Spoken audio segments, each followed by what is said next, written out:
بالله من الشيطان الرجيم. وقال الملك ائتوني به فلما جاءه الرسول قال ارجع إلى ربك فاسأله ما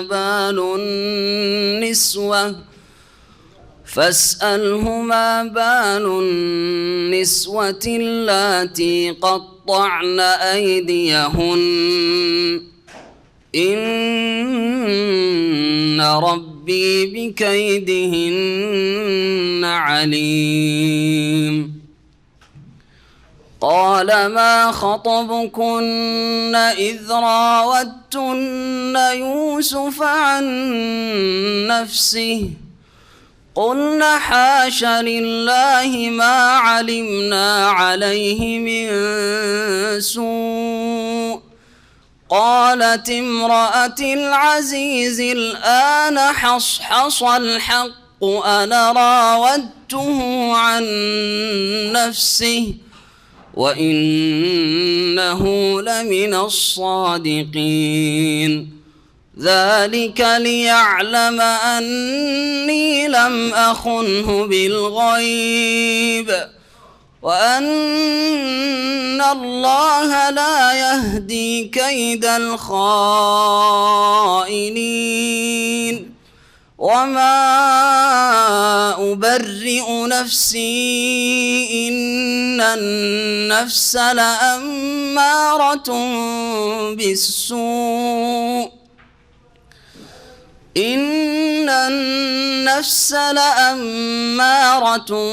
بالسوء إلا ما رحم ربي إن ربي غفور رحيم. وقال الملك ائتوني به أستخلصه لنفسي فلما كلمه قال إنك اليوم لدينا مكين أمين. قال اجعلني على خزائن الأرض إني حفيظ عليم. وكذلك مكنا ليوسف في الأرض يتبوأ منها حيث يشاء نصيب برحمتنا من نشاء ولا نضيع أجر المحسنين. ولأجر الآخرة خير للذين آمنوا وكانوا يتقون. وجاء إخوة يوسف فدخلوا عليه فعرفهم وهم له منكرون. ولما جهزهم بجهازهم قال ائتوني بأخ لكم من أبيكم ألا ترون أني أوفي الكيل وأنا خير المنزلين. فإن لم تأتوني به فلا كيل لكم عندي ولا تقربون. قالوا سنراود عنه أباه وإنا لفاعلون. وقال لفتيانه اجعلوا بضاعتهم في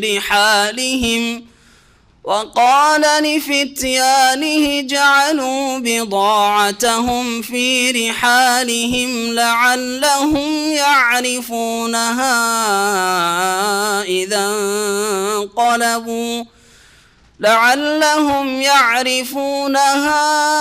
إذا انقلبوا إلى أهلهم لعلهم يرجعون.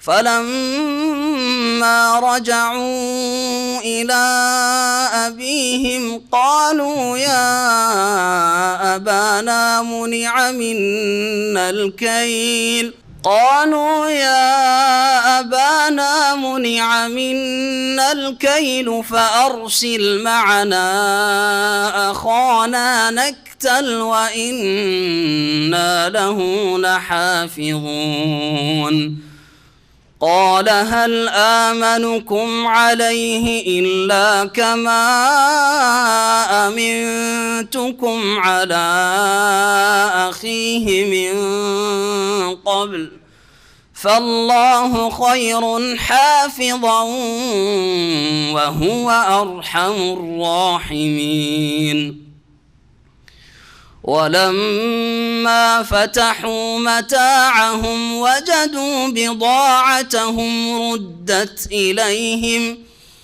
قالوا يا أبانا ما نبغي هذه بضاعتنا ردت إلينا ونمير أهلنا ونحفظ أخانا ونزداد كيل بعير ذلك كيل يسير قال لن أرسله معكم حتى تؤتوني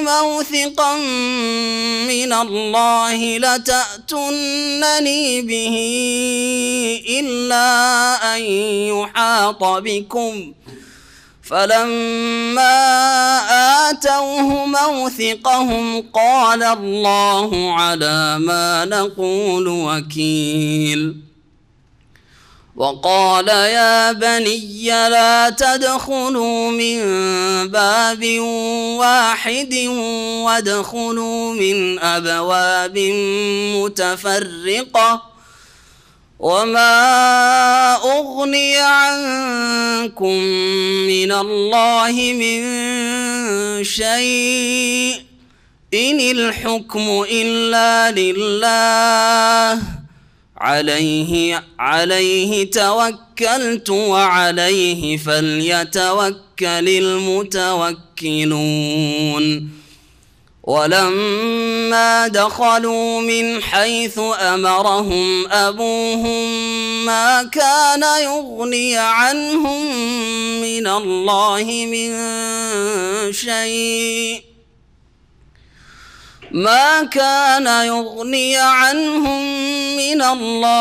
من شيء إلا حاجة في نفس يعقوب قضاها وإنه لذو علم لما علمناه ولكن أكثر الناس لا يعلمون ولما دخلوا على يوسف آوى إليه أخاه قال إني أنا أخوك فلا تبتئس بما كانوا يفعلون.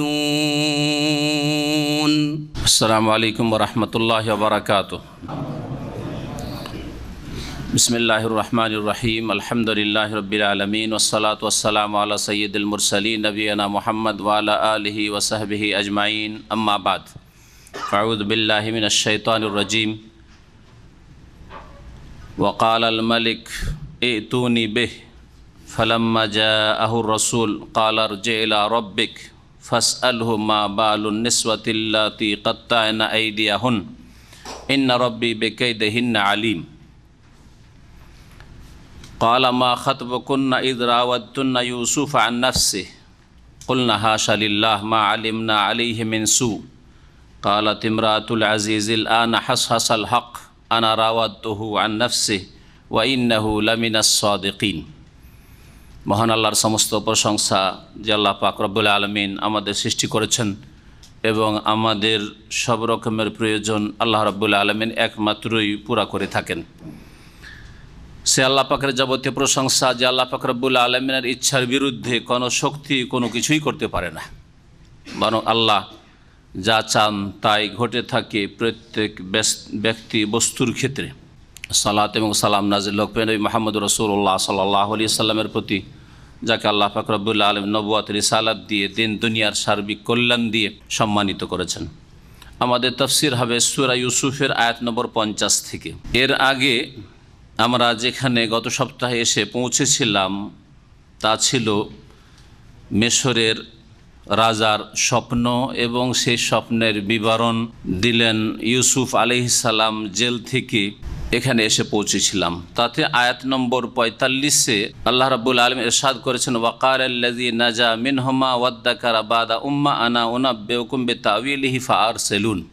যেই স্বপ্ন রাজা দেখেছিলেন মিশরের, সেই স্বপ্ন সম্পর্কে যখন বিভিন্ন গণকদেরকে, জ্যোতিষীদেরকে আর দেশের যারা পণ্ডিত ছিল, জ্ঞানীগুণী ছিল, তাদেরকে জিজ্ঞাসা করা হলো। তারা বলল, আদগাসু আহলাম, এ তো অর্থহীন স্বপ্ন, এ তো আবল তাবল কথা, এগুলোর কোনো বিবরণ হয় না।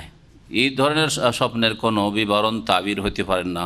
কিন্তু স্বপ্ন সত্যি স্বপ্ন ছিল, এই স্বপ্নের অবশ্যই তাবির ছিল, যা তারা উপলব্ধি করতে পারেনি। এই স্বপ্নের মাধ্যমে মহান আল্লাহ রাব্বুল আলামিন ইউসুফ আলাইহিস সালামকে জেল থেকে বের করে নিয়ে আসবেন। এই স্বপ্নের বিবরণ অন্য কেউ জেনে নিলে এই উদ্দেশ্য হাসিল হইতো না। আল্লাহ রাব্বুল আলামিনের সব কাজ সঠিকভাবে সুষ্ঠুভাবে পরিচালিত হচ্ছে।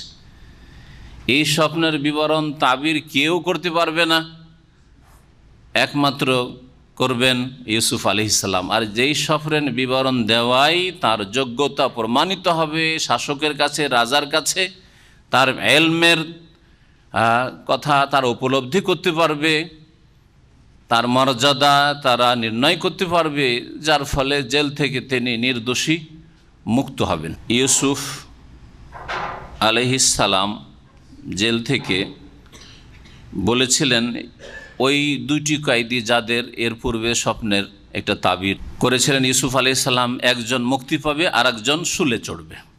যে লোকটি মুক্তি পেয়েছিল ওই লোকটিকে একটি কথা বলে পাঠিয়েছিলেন ইউসুফ আলাইহিস সালাম, তুমি তো জেল থেকে বেরিয়ে যাচ্ছ, আর তুমি দেশের রাজার তুমি খাদেম, দাস, তার খেদমত করো, তাকে তুমি সুরাপান করাও, তা এক কাজ করিও, আমার কথা ওখানে স্মরণ করাইও, আমার বিষয়টি। ওয়াকালাল্লাযী নাজা মিনহুমা ওয়াদ্দাকারা বাদা উম্মাহ।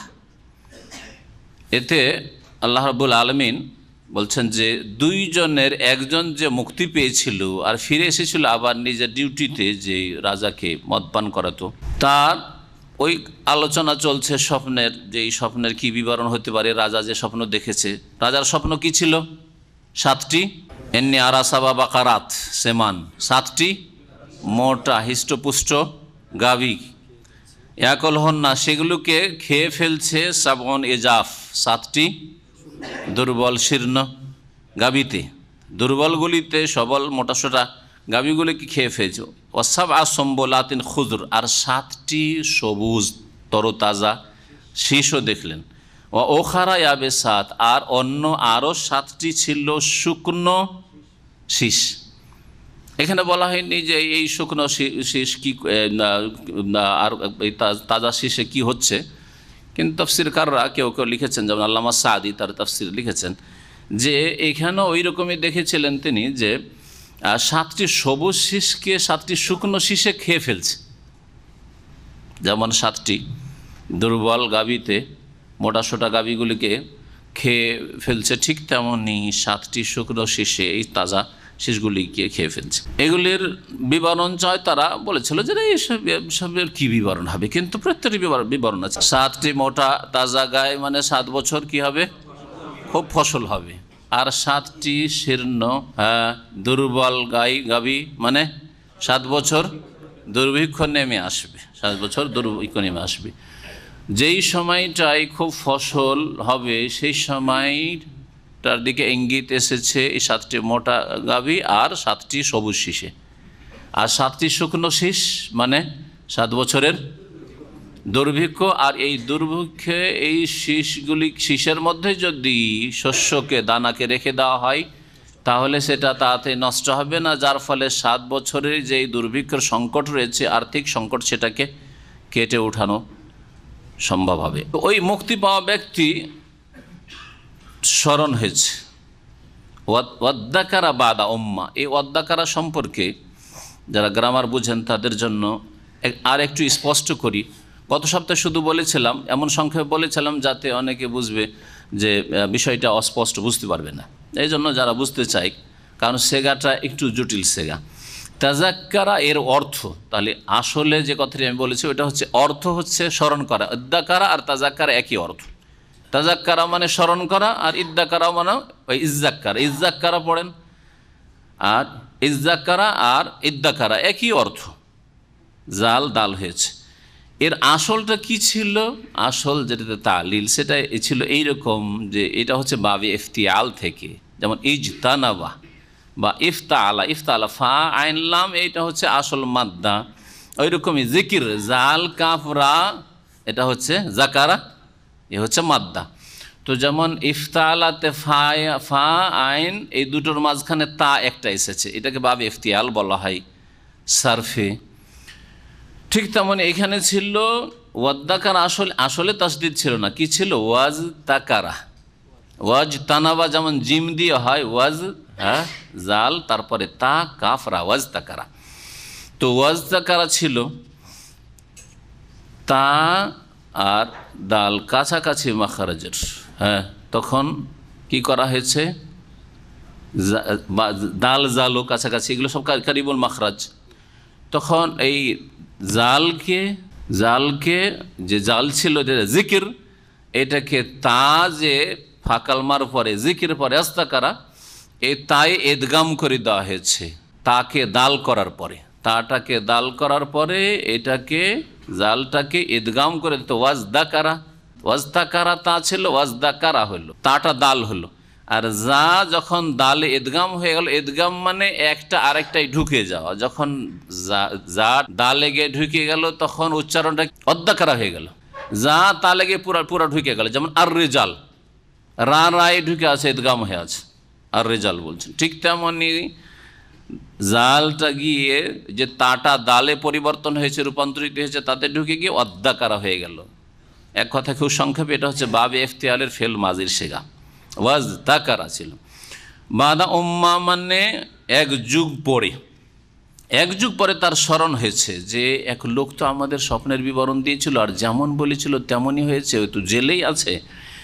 তখন বললো যে ঠিক আছে, আমাকে যদি পাঠান তাহলে আমি আপনাদের এই স্বপ্নের বিবরণ এনে দেবো। যা স্বপ্নের বিবরণ এনে দিলেন, এবং এই যে বিবরণে যে দেশের সংকট রয়েছে, এই সংকটের সমাধান কি তাও ইউসুফ আলাইহিস সালাম অতিরিক্ত নিজের পক্ষ থেকে তাদের হিতাকাঙ্ক্ষী হয়ে পেশ করে দিলেন, সমাধান পেশ করে দেওয়া। এখন ফিরে আসেন আয়াত নম্বর 50। আল্লাহ রাব্বুল আলামিন ইরশাদ করেছেন ওয়াকাল আল মালিক ইতুনি বিহ। তখন রাজা, ওই দেশের রাজার নাম ছিল রাইয়ান বিল ওয়ালিদ, এ ছিল রাজা দেশের, আর খাদ্য বিভাগের দায়িত্বে ছিল আজিজে মিসর জুলাইখার স্বামী। তো বলছেন রাজা যে ইতুনি বেহি, তাকে নিয়ে আসো। যখন এই স্বপ্নের বিবরণ জেল থেকে চলে আসলো, আর তার সমাধানও চলে আসো, 7 বছরের সংকটে এই সমস্যার সমাধান কেমন করে করব তাও তার কাছ থেকে জানতে পারলো, মাধ্যম দিয়ে, এ লোকের মাধ্যম দিয়ে যাকে পাঠিয়েছিল। বললো ইতুনি বেহি, তাকে নিয়ে আসো। ফালাম্মা জা আহুর রসুল, অতবার যখন তার কাছে দূত আসলো, রসুল মানে দূত, আম্বিয়া রসুলগণকে রসুল এই জন্যই বলা হয়, হ্যাঁ, যে তারা আল্লাহর দূত, রসুল্লাহ, রসুল আল্লাহর দূত।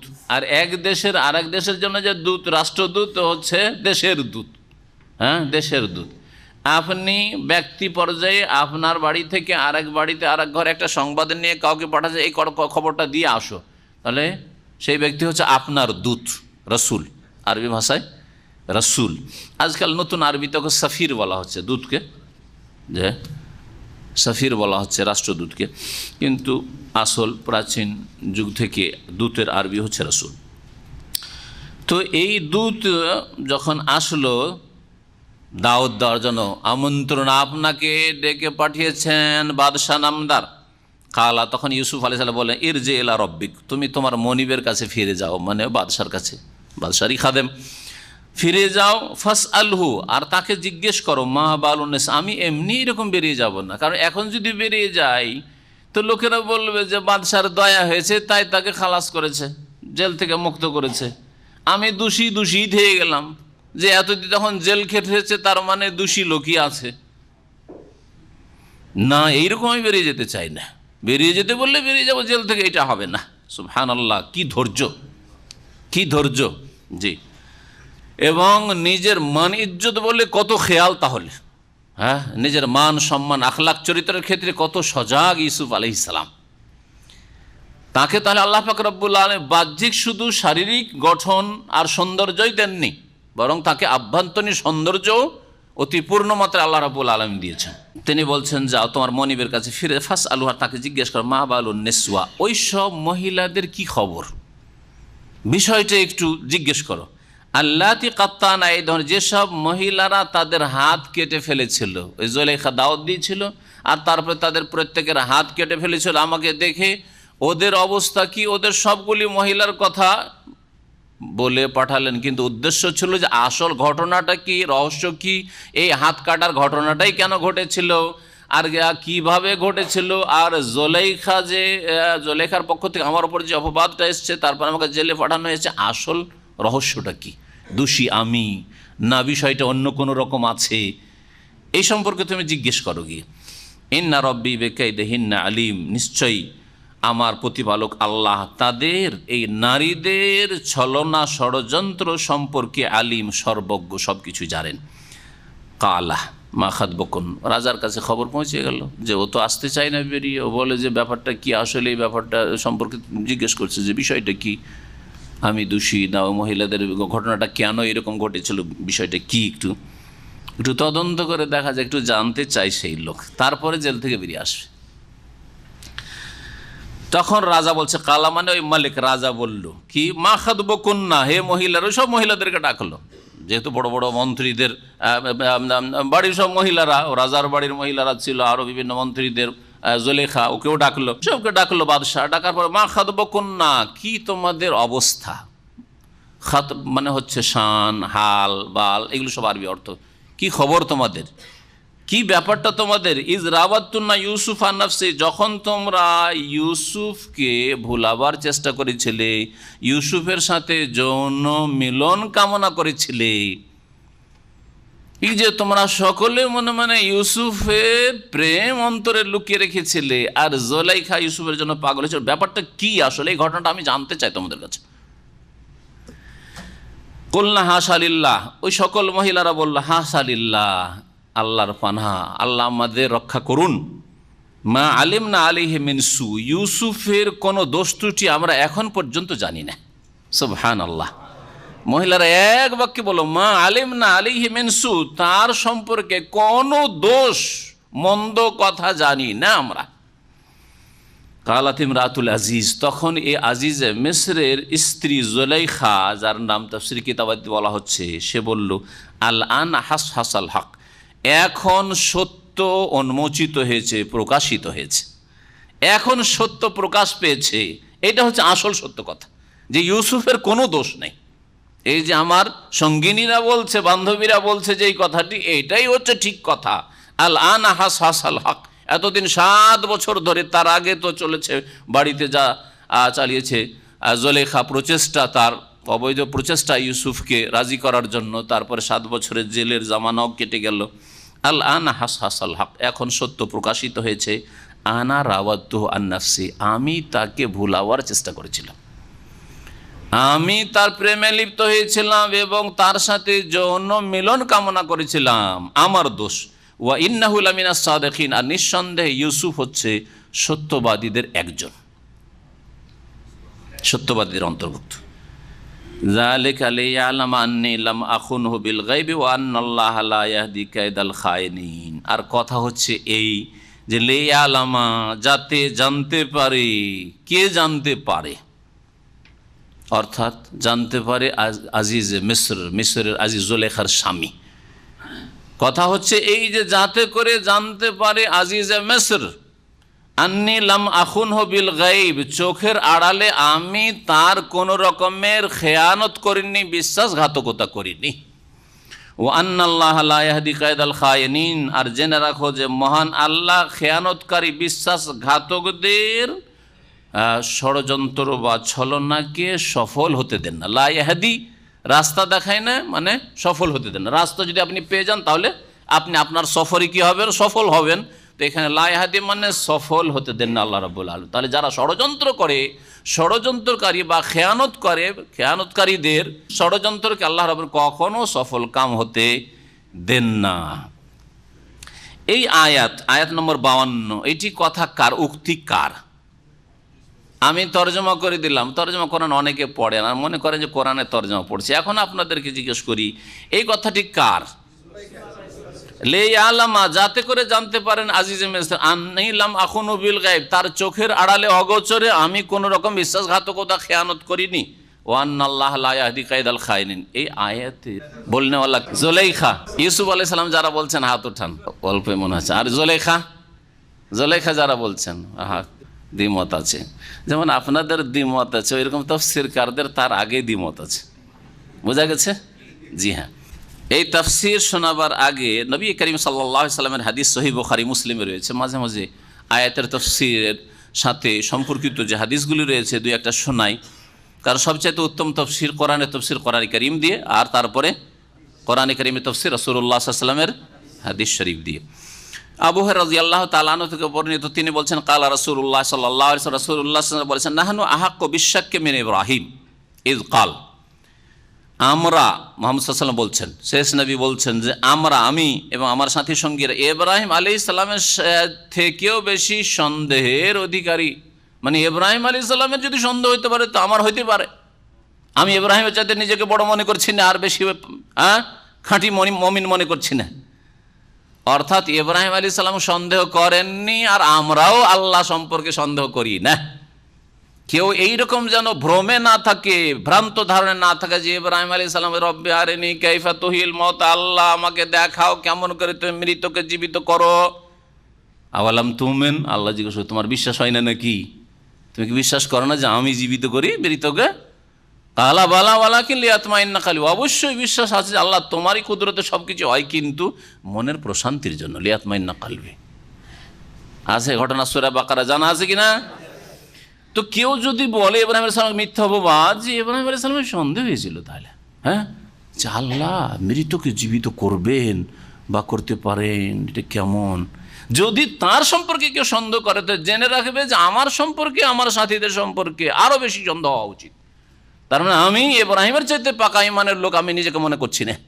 জি, এটা হচ্ছে নবী সাল্লাল্লাহু আলাইহি ওয়াসাল্লামের তাওয়াজু, বিনয়, নমনীয়তা। জি, যদি সৈয়দুল মুরসালিন খাতামুন নবীন, যিনি বলছেন আনা সৈয়দু ওয়ালাদে আদম ইয়াউমুল কিয়ামতের দিনে আমি আদম সন্তানদের সর্বসেরা হব, নেতা হব, এটা শুধু প্রকাশ করার জন্য বলছি, ওয়ালা ফখরা, গৌরব ফখরের জন্য বলছি না। নবী করিম সাল্লাল্লাহু আলাইহি ওয়াসাল্লাম হাদিস, তিনি যদি বলেন যে ইব্রাহিম আলাইহিস সালামের চাইতে বেশি আমরা সন্দেহের অধিকারী, মানে তার মধ্যে সন্দেহ থাকলে আমাদের মধ্যে সন্দেহ হইতে পারে, তার সন্দেহ ছিল না, সুতরাং আমাদেরও কোনো সন্দেহ নেই আল্লাহ সম্পর্কে, আল্লাহ পাকের কথা সম্পর্কে, আল্লাহ পাকের কুদরত, রুবুবিয়ত সম্পর্কে, উলুহিয়াত সম্পর্কে। তারপরে বলছেন ইজকাল, যখন রব্বি আরিনি কাইফা তুহিল মাউত বলে আল্লাহকে জিজ্ঞেস করেছিলেন, মানে সন্দেহমূলক জিজ্ঞাসা ছিল না, এটা সন্দেহমূলক জিজ্ঞাসা ছিল না। ও ইয়ারহামুল্লাহ লুতান, আর দ্বিতীয় কেউ লূত আলাইহিস সালাম সম্পর্কে সমালোচনা করতে পারে, বা সংশয়ে পড়তে পারে। লূত আলাইহিস সালামের উপর আল্লাহ রহম করুন, লাকাদ কানা ইয়াবি ইলা রুকনিন শাদীদ, তিনি সব সময় মজবুত আশ্রয় স্থলে আশ্রয় নিতেন। রুকনুন শাদীদ হো আল্লাহ, সবচাইতে মজবুত শক্তিশালী আশ্রয় স্থল কোথায়? আল্লাহ, আল্লাহ পাক রব্বুল জাত, সিফাত। তিনি সর্বদাই আল্লাহর কাছে আশ্রয় নিতেন। কিন্তু যখন ওই গ্রামের জালেম, চরিত্রহীন, নোংরাগুলো মেহমান লূত আলাইহিস সালামের বাড়িতে দেখে, সুন্দর সুন্দর রূপ চেহারা নিয়ে ফেরেশতারা এসেছেন, জিবরাইল, মিকাইল, ইসরাফিল, আরো সব ফেরেশতারা এসেছেন, আযাবের ফেরেশতারা এই জাতিকে ধ্বংস করার জন্য। ওরা মরিয়া হয়ে এসছে, ওরা তো ভাবছে যে এত সুন্দর সুন্দর যুবক পেয়েছি বিনা দাড়ির লূতের বাড়িতে, এই সবগুলির সাথে সমকামিতা করব। ওর কল্পনা তো ছিল না যে এরা আল্লাহ পাক রব্বুল আলামিনের প্রেরিত ফেরেশতা, মালায়েকা, আমাদেরকে ধ্বংস করার জন্য এরা এসেছে। ওরা ভাবছিল যে কোনো এলাকা থেকে যুবকরা এসছে, আমাদের খোরাক মিলে গেছে। সেই সময় বড় আক্ষেপ করে তিনি বলেছিলেন, এক তো বলেছেন আলাইসা মিনকুম রাজুলুন রাশীদ, তোমাদের মধ্যে কোনো ভালো মানুষ একটাও নেই? আরে হাজারে একটা তো ভালো মানুষ থাকে, একটাও তোমাদের গোত্রে, বংশে, দেশে, অঞ্চলে ভালো মানুষ নেই? কোরআনে কারিমে এই বিষয়টি উল্লেখ করা হয়েছে। তাতেও মানবেন না, এটা একটু উপদেশ, মানবে না তাতেও।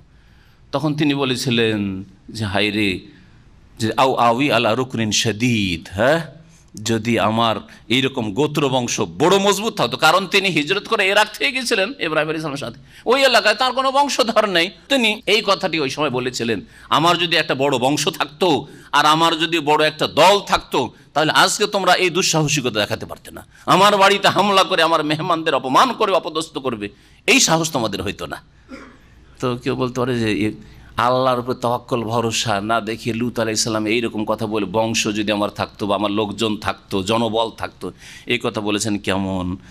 এই জন্য তার পক্ষ থেকে রাসূলুল্লাহ সাল্লাল্লাহু আলাইহি ওয়াসাল্লাম ওযর পেশ করছেন, দেখো ওই কথাটি বলেছেন, মানুষ যখন এরকম পরিস্থিতি পড়ে কখনো জবান দিয়ে বেরোয়, কিন্তু আসলে তিনি সর্বদাই মহান আল্লাহর কাছে আশ্রয় নিতেন। লাকাদ কানা ইয়াউই ইলা রুকনিন শাদীদ। তারপরে তৃতীয় নম্বরে ইউসুফ আলাইহিস সালামের কথা বলছেন রাসূলুল্লাহ সাল্লাল্লাহু আলাইহি ওয়াসাল্লাম, ওয়ালাউ লাবিসতু ফিস সিজনি মা লাবিসা ইউসুফ লাআজাবতু দাইয়া।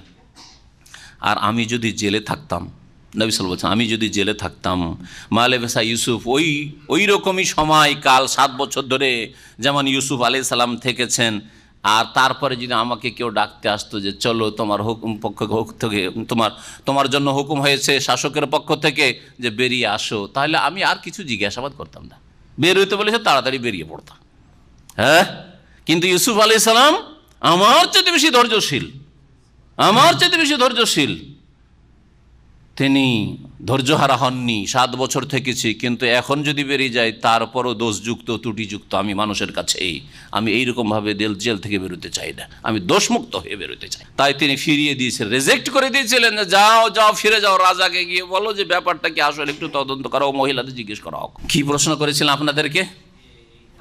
যে যালিকা লিয়ালামা আন্নী লাম আখুনহু বিল গায়বি ওয়া আন্নাল্লাহা লা ইয়াহদি কাইদাল খাইন। এই কথাটি কার? যে আমি চোখের আড়ালে খেয়ানত করিনি।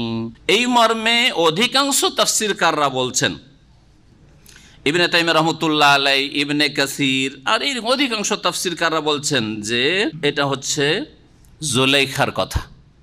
যারা জুলাইখা আর উক্তি বা জুলাইখার বক্তব্য পেশ করলেন তাদের মত এটা। এই মতটি হচ্ছে ইবনে তাইমিয়া রাহমাতুল্লাহ। ইবনে তাইমিয়া রাহমাতুল্লাহ এর উপর অনেক কিছু লিখেছেন, কিন্তু প্রত্যেকের নিজের নিজের দলিল যুক্তি পেশ করেছেন। আর আরেক দল, তাদের শীর্ষস্থানীয় ইমাম ইবনে জারির তাবারি, খুব পুরাতন মুফাসসির, সবচেয়ে বড় তাফসীর তিনি প্রথম করেছেন, বড় আকারে তাফসীর। আর তারই সারসংক্ষিপ্ত বলা যেতে পারে ইবনে কাসির, তাফসীর ইবনে কাসিরকে। আর ইমাম ইবনে আবি হাতিম, তাফসীর ইবনে হাতিমে, তারা বলছেন যে না, এটা হচ্ছে ইউসুফ আলাইহিস সালামের কথা, ইন্না হাযা মিন কালামে ইউসুফ আলাইহিস সালাম। যারা বলছেন ইউসুফ আলাইহিস সালামের কথা, তাদের যুক্তি শুনেন।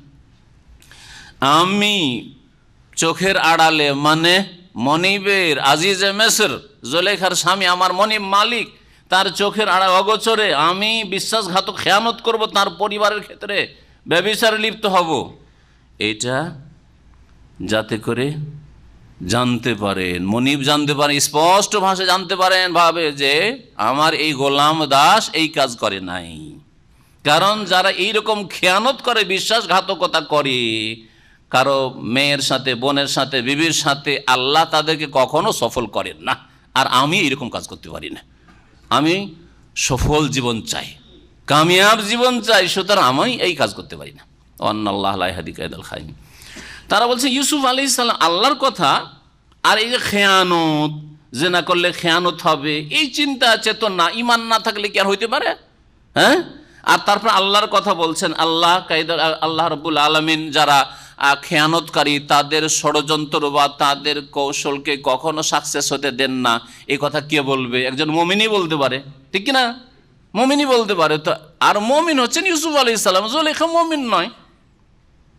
সুতরাং এই কথাটি ইউসুফ আলাইহিস সালামের কথা। আর যারা বলছে যে এটা কার কথা? জুলাইখার কথা। তারা বলছে যে আগের আয়াতে আল আনা হাসাসাল হক আনা রাওয়াতু আন নাফসি ওয়া ইন্নাহু লামিনাস সাদিকিন, এটা হচ্ছে কার কথা?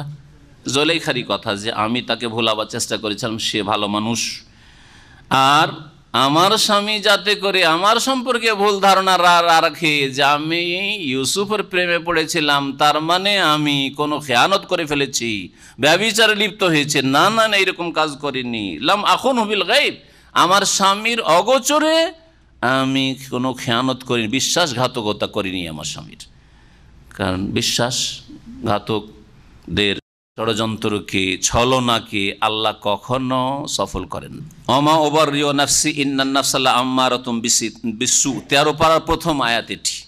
এই কথাটিও, আগের কথাটি যদি ইউসুফ আলাইহিস সালামের হয় তো এটাও ইউসুফ আলাইহিস সালামের কথা, আগের কথাটি যদি জুলেখার ধরেন তো এটাও জুলেখার কথা। যারা বলছে এটা জুলেখার কথা কি করে হইতে পারে, জুলেখা যেখানে পাপ করার জন্য আর ইউসুফের মাধ্যমে তার যৌন স্বার্থ চরিতার্থ করার জন্য সে মরিয়া উঠেছে, সেই ধরনের কথা কি করে বলতো। ওমা উবাররিউ নাফসি, আমি নিজেকে দোষমুক্ত করি না, কারণ প্রত্যেক মানুষের প্রকৃতিতে রয়েছে পাপের কামনা বাসনা। এসব কথা ইউসুফ আলাইহিস সালামের জন্যই উপযোগী। একদল বলছেন, আর একদল বলছেন না, সেই হয়তো এখন তার ভুল বুঝতে পেরেছে, ভুল বুঝার পরে সে সংশোধন করেছেন না। আর আমি যদিও তার প্রেমে পড়েছিলাম, তাকে দেখে আমি তার বাহ্যিক আর চারিত্রিক সব গুণ দেখে আমি ভুলে গেছিলাম, তার জন্য বা প্রেমে পড়েছিলাম, কিন্তু তার সাথে আমি ব্যভিচারে লিপ্ত হইনি, এ কথা বলতে চাই। ওমা উবাররিউ নাফসি, আমি নিজেকে দোষমুক্ত মনে করছি না। ইউসুফ আলাইহিস সালামের কথা হইতে পারে এক উক্তিতে কিছু তাফসীরদের কাছে, অথবা এটি জুলেখার কথা। ইন্নান নাফসা লাআম্মারাতুম বিসসু, ইউসুফ আলাইহিস সালাম নবী হওয়ার পরেও আর জেল থেকে দোষমুক্ত হয়ে বেরোচ্ছেন, তার বলছে ওমা উবাররিউ নাফসি, আমি নিজেকে বলছি না যে আমি একেবারে দোষমুক্ত। মানুষ মাত্র ভুল হইতে পারে, কিন্তু এইখানে আমি ভুল করি না, এই বিষয়ে আমি ভুল করিনি।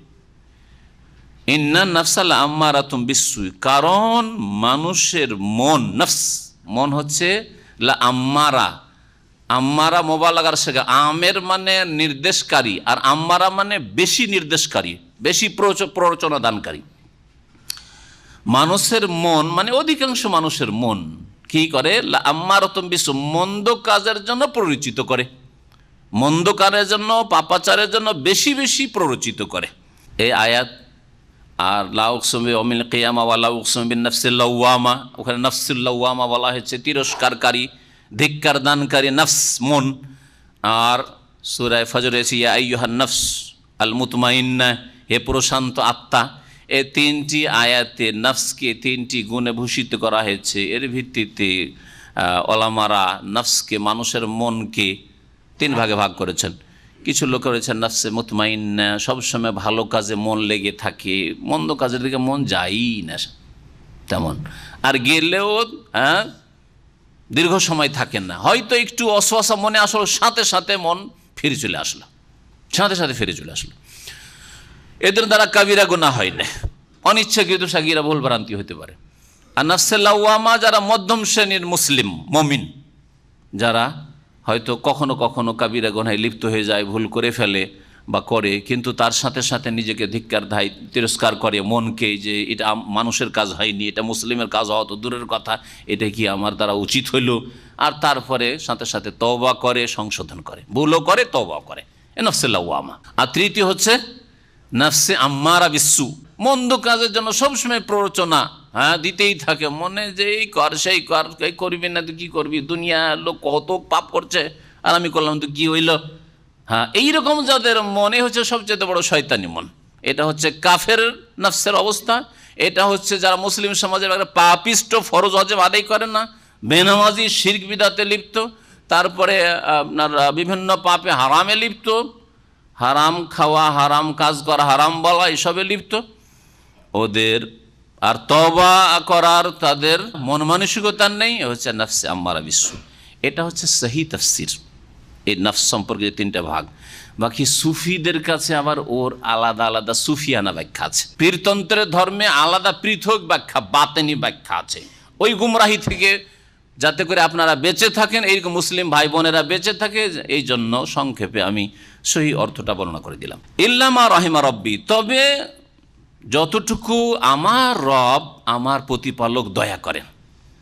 আমি নিজেকে দোষমুক্ত মনে করছি না, প্রত্যেক মানুষের মধ্যে কি হয়ে থাকে, মন্দের প্ররোচনা এসে থাকে। তবে যদি রব রহম করেন, আল্লাহর দয়া হয়, তাহলে আমরা গুনাহ থেকে বাঁচতে পারি। আল্লাহর দয়া হবে, কিন্তু তার জন্য প্রচেষ্টা লাগবে। আল্লাহর দয়া এমনিতে হয় না। আপনি চেষ্টা করেন, যেমন ইউসুফ আলাইহিস সালাম চেষ্টা করেছেন, আপ্রাণ চেষ্টা করতে হবে গুনাহ থেকে বাঁচার জন্য, তৌফিক তখন নেমে আসবে আল্লাহর পক্ষ থেকে। আর বলবেন যে আল্লাহ রহম করুক, আল্লাহ রহম করলে গোনা থেকে বেঁচে, আল্লাহ রহম করলে নামাজি হয়ে যাও, কখনো হবে না যদি আপনার মেহনত না থাকে। কারণ আল্লাহ মেহনতের কথা বিভিন্ন আয়াতে গুরুত্ব সহকারে উল্লেখ করে, লাইসা লিল ইনসান ইল্লা মা সাআ, মানুষ যা প্রচেষ্টা করে তাই হাসিল করে, প্রচেষ্টা ছাড়া কিছুই হাসিল হয় না। ওয়ান্না সায়াহু সওফা ইউরা, মানুষের মেহনতটাই সেই কিয়ামতের দিনে দেখানো হবে। তাহলে মেহনত অত্যন্ত জরুরি। এই জন্য আমরা আরবি ভাষায় দুটো কথা বলি, টার্ম বলি, একটা হচ্ছে তাকদীর আর হচ্ছে তদবির। তকদিরের উপরে ভরসা করে যা ভাগ্যে আছে তাই হবে, চলবে না, তদবির করতে হবে, মানে মেহনত পরিশ্রম করতে হবে, প্রচেষ্টা চালাতে। আল্লাহ রাব্বুল আলামিন যেন নেক পথে মেহনত করার তৌফিক দান করেন, অসৎ পথ থেকে, গুনাহ পাপের পথ থেকে আল্লাহ যেন বাঁচিয়ে রাখেন। ইন্না রব্বি গফুর রহিম, নিঃসন্দেহে আমার প্রতিপালক বড় মার্জনাকারী, বড় দয়ালু। ওয়াকাল আল মালিক ইতুনি বিহি, যখন ঘটনা জানা হয়ে গেল যে ইউসুফ দোষমুক্ত, এখন নিয়ে আসো তাকে, শুধু নিয়ে আসো না, নিয়ে এসে তাকে আমার স্পেশাল উপদেষ্টা, একেবারে আমার সহকারী, সহযোগে মনোনীত করব তাকে। তখন শুধু বলছে দাও তাকে বের করে নিয়ে এসো। যখন আমার স্বপ্নের তাবিরটা পাওয়া গেছে, যাও ওকে নিয়ে আসো, দয়া করলাম, যখন স্বপ্নের তাবিরটা তুই একটু এহসান করলি তো তোর ওপরে এহসান করলাম, কিন্তু তুই যে দোষমুক্ত হয়েছিস এ কথা তখন প্রমাণিত হয়নি, তাই না? এখন দোষমুক্ত। ওয়াকাল আল মালিক, রাজা বলল, ইতুনি বিহি, যাও তাকে নিয়ে আসো জেল থেকে। আস্তাখলিসুহু লিনাফসি, আমার জন্য আমি তাকে মনোনীত করব, নির্বাচিত করব, আমি তাকে বিশেষ দায়িত্বে রাখবো, আমার পাশে রাখবো। ফালাম্মা কাল্লামাহু, ইউসুফ আলাইহিস সালামকে নিয়ে আসা হইলো রাজদরবারে, রাজার সামনে বসলেন। তারপরে রাজা কথা বলতে শুরু করে। ফালাম্মা কাল্লাম, রাজা তার সাথে কথা যখন বললো, কালা বলল, ইন্নাকাল ইয়াউমা লাদাইনা মাকিনুন আমিন, নিঃসন্দেহে হে ইউসুফ তুমি আজকে লাদাইনা আমাদের নিকটে মাকিনুন, বড় মর্যাদাশালী, বড় মর্যাদাবান, মাকিন প্রতিষ্ঠিত, মাক্কানা ইয়ামাক্কিনু মানে হচ্ছে প্রতিষ্ঠিত করা। আল্লাযীনা ইন মাক্কান্নাহুম ফিল আরদি আকামুস সালাতা ওয়া আতাউজ যাকাতা ওয়া আমারু বিল মারুফ, মাক্কান্নাহুম, যদি পৃথিবীতে প্রতিষ্ঠিত করি তাকে, তাহলে আল্লাহ রাব্বুল আলামিন শাসকদের সম্পর্কে বলছেন যে তারা নামাজ কায়েম করবে। তাহলে মুসলিম শাসক আল্লাহ রাষ্ট্রপতি করলেন, প্রধানমন্ত্রী করলেন, রাজা বাদশাহ বানাইলেন, আর যদি নামাজ না পড়ে, যাকাত না দেয়, আর নামাজ না পড়ায়, শুধু নামাজ নিজে পড়লে হবে না, দেশের মানুষকে নামাজ না পড়ায়, দেশের মানুষকে যদি যাকাত দিতে বাধ্য না করে, তাহলে আল্লাহ বেশি দিন রাখবে না এই নিয়ামত। ও আমারু বিল মারুফ ওয়া নাহা আনিল মুনকার, আর যদি ভালো কাজকে না বাড়ায় আর মন্দ কাজকে না কমায়, নির্মূল করতে হবে মন্দ কথা কাজকে দেশ থেকে, যদি এই কাজগুলি না করে তো আল্লাহ নেতৃত্বের এই নিয়ামত ছিনিয়ে নেবেন। তাই করেছেন আল্লাহ রাব্বুল আলামিন মুসলিমদের কাছ থেকে, দীর্ঘদিন আল্লাহ রাব্বুল আলামিন দিয়েছেন, কিন্তু তারপরে ছিনিয়ে নিয়েছেন। বিষয় আমি বলছি বিশেষ করে ভারত উপমহাদেশের প্রেক্ষাপটে 800 বছর রাজত্ব আল্লাহ মোগলদেরকে দিয়েছিলেন, কিন্তু যখন অধিকাংশ অসৎ শিরক বিদাতে লিপ্ত, তখন আল্লাহ রাব্বুল ভোগবিলাসের জীবন, দিনের তৌহিদ সুন্নতের কোনো দাওয়াত নেই, শিরক বিদাতের বিরুদ্ধে একটি ভাষাও নেই, তখন আল্লাহ রাব্বুল আলামিন নিয়ামত ছিনিয়ে নিয়েছেন। বলছেন আজকে তুমি আমাদের নিকটে, ইউসুফ আলাইহিস সালামকে সম্বোধন করে রাজা বলছেন কি, মাকিনুন বড়ই মর্যাদাবান, আর আমিন বড়ই বিশ্বস্ত, তুমি আজকে থেকে আমাদের কাছে বড় আস্থাভাজন ব্যক্তি। কালাজ আলনি আলা খাজাইল আরজ, ইউসুফ আলাইহিস সালাম বললেন তাহলে আমাকে এই মিশরের যে ভূমি রয়েছে, আরদ মিশর, আরদে মিশর, মিশরের ভূমির ধনভাণ্ডারের দায়িত্বশীল বানিয়ে দেন, অর্থাৎ খাদ্য বিভাগের দায়িত্ব আমাকে দিয়ে দেন, কেমন করে খাদ্য বন্টন করতে হবে এই দায়িত্ব আমাকে দিয়ে দেন। এমনি হাফিজুন আলিম, কারণ আমি হচ্ছি বড় ভালো সুরক্ষাকারী, হেফাজতকারী, আর আলিম, আর আমি হচ্ছি এই বিষয়ে বিশেষজ্ঞ, আলিম, আমি জানি যে কেমন করে কি পদক্ষেপ নিতে হবে। এই যে দুর্ভিক্ষ সামনে আসতে যাচ্ছে, তো এই দুর্ভিক্ষ থেকে কি করে আমরা মুক্ত হইতে পারবো, আর দুর্ভিক্ষের সময় দেশের মানুষকে কি করে বাঁচাতে পারবো, আর তাদেরকে কি করে আমার রিজিক বন্টন করতে পারবো যা আছে দেশে, আর যা এই 7 বছর আসলে সেটা কি করে সংরক্ষণ করে রাখবো, এই তদবির আমি ভালো করে জানি, এবং এই ক্ষেত্রে আমি হাফিজুন। তাহলে শাসক কি হইতে হবে, সংরক্ষণকারী হইতে হবে, আত্মসাৎকারী হইলে হবে না, নিজের গাড়ি বাড়ি নিয়ে নারী নিয়ে ব্যস্ত হইলে হবে না, নিজের বংশকে নিজের ব্যালেন্স বাড়ালে হবে না, যে একবার যদি 5 বছরে চলে আসতে পারি একটা টার্মে, তাহলে গোটা বংশের জন্য বড় বড় ইন্ডাস্ট্রি, ফ্যাক্টরি, আর এই সেই সবগুলি আমাদের, অথচ 10-20 বছরের বিগত ইতিহাস দেখেন তাদের কিছুই ছিল না। তাহলে এই যোগ্যতা নেই। ইউসুফ আলাইহিস হাফিজুন, আমি দেশের হেফাজতকারী হব, দেশের ধনভাণ্ডারের হেফাজত করব, আলিম, এবং কেমন করে হেফাজত করতে হয় তাও আমার জানা আছে, কারণ তিনি আল্লাহর নবী। আল্লাহ রাব্বুল আলামিনের ওহীর মাধ্যমে অনেক কিছু জেনেছেন। এই আয়াত দ্বারা বোঝা গেল যে যদি আপনার মধ্যে বিশেষ কোনো যোগ্যতা থাকে আর সেই যোগ্যতা দিয়ে দেশের সেবা হতে পারে, এই যোগ্যতা আর কারো মধ্যে আপনি দেখছেন না, তার নিজের যোগ্যতা প্রকাশ করা যাবে, সেটা গৌরব অহংকার নয়, সেটা হারাম নিষিদ্ধ নয়। এই যোগ্যতা আপনার মধ্যে রয়েছে, এই যোগ্যতা আর কারো মধ্যে নাই, তাহলে প্রকাশ করা যাবে। 2 নম্বর কথা, যে এই আয়াতটাকে যারা গণতন্ত্রের নির্বাচনে অংশ নিচ্ছে, বিশেষ করে ইসলামের নামে ইসলামিক গণতন্ত্র করছে, তারা তাদের দলিলে পেশ করে থাকে, তাদের খণ্ডনটা আপনাদেরকে জেনে নিতে হবে। কারণ ইসলামের নেতৃত্ব চাওয়া হারাম, তাই না? জানা আছে না নেই? নবী করিম সাল্লাল্লাহু আলাইহি ওয়াসাল্লাম বলেছেন, লা তাসআলিল ইমারাতা, নেতৃত্ব কখনো চেয়ে নিও না, কঠোরভাবে নিষেধ করেছেন।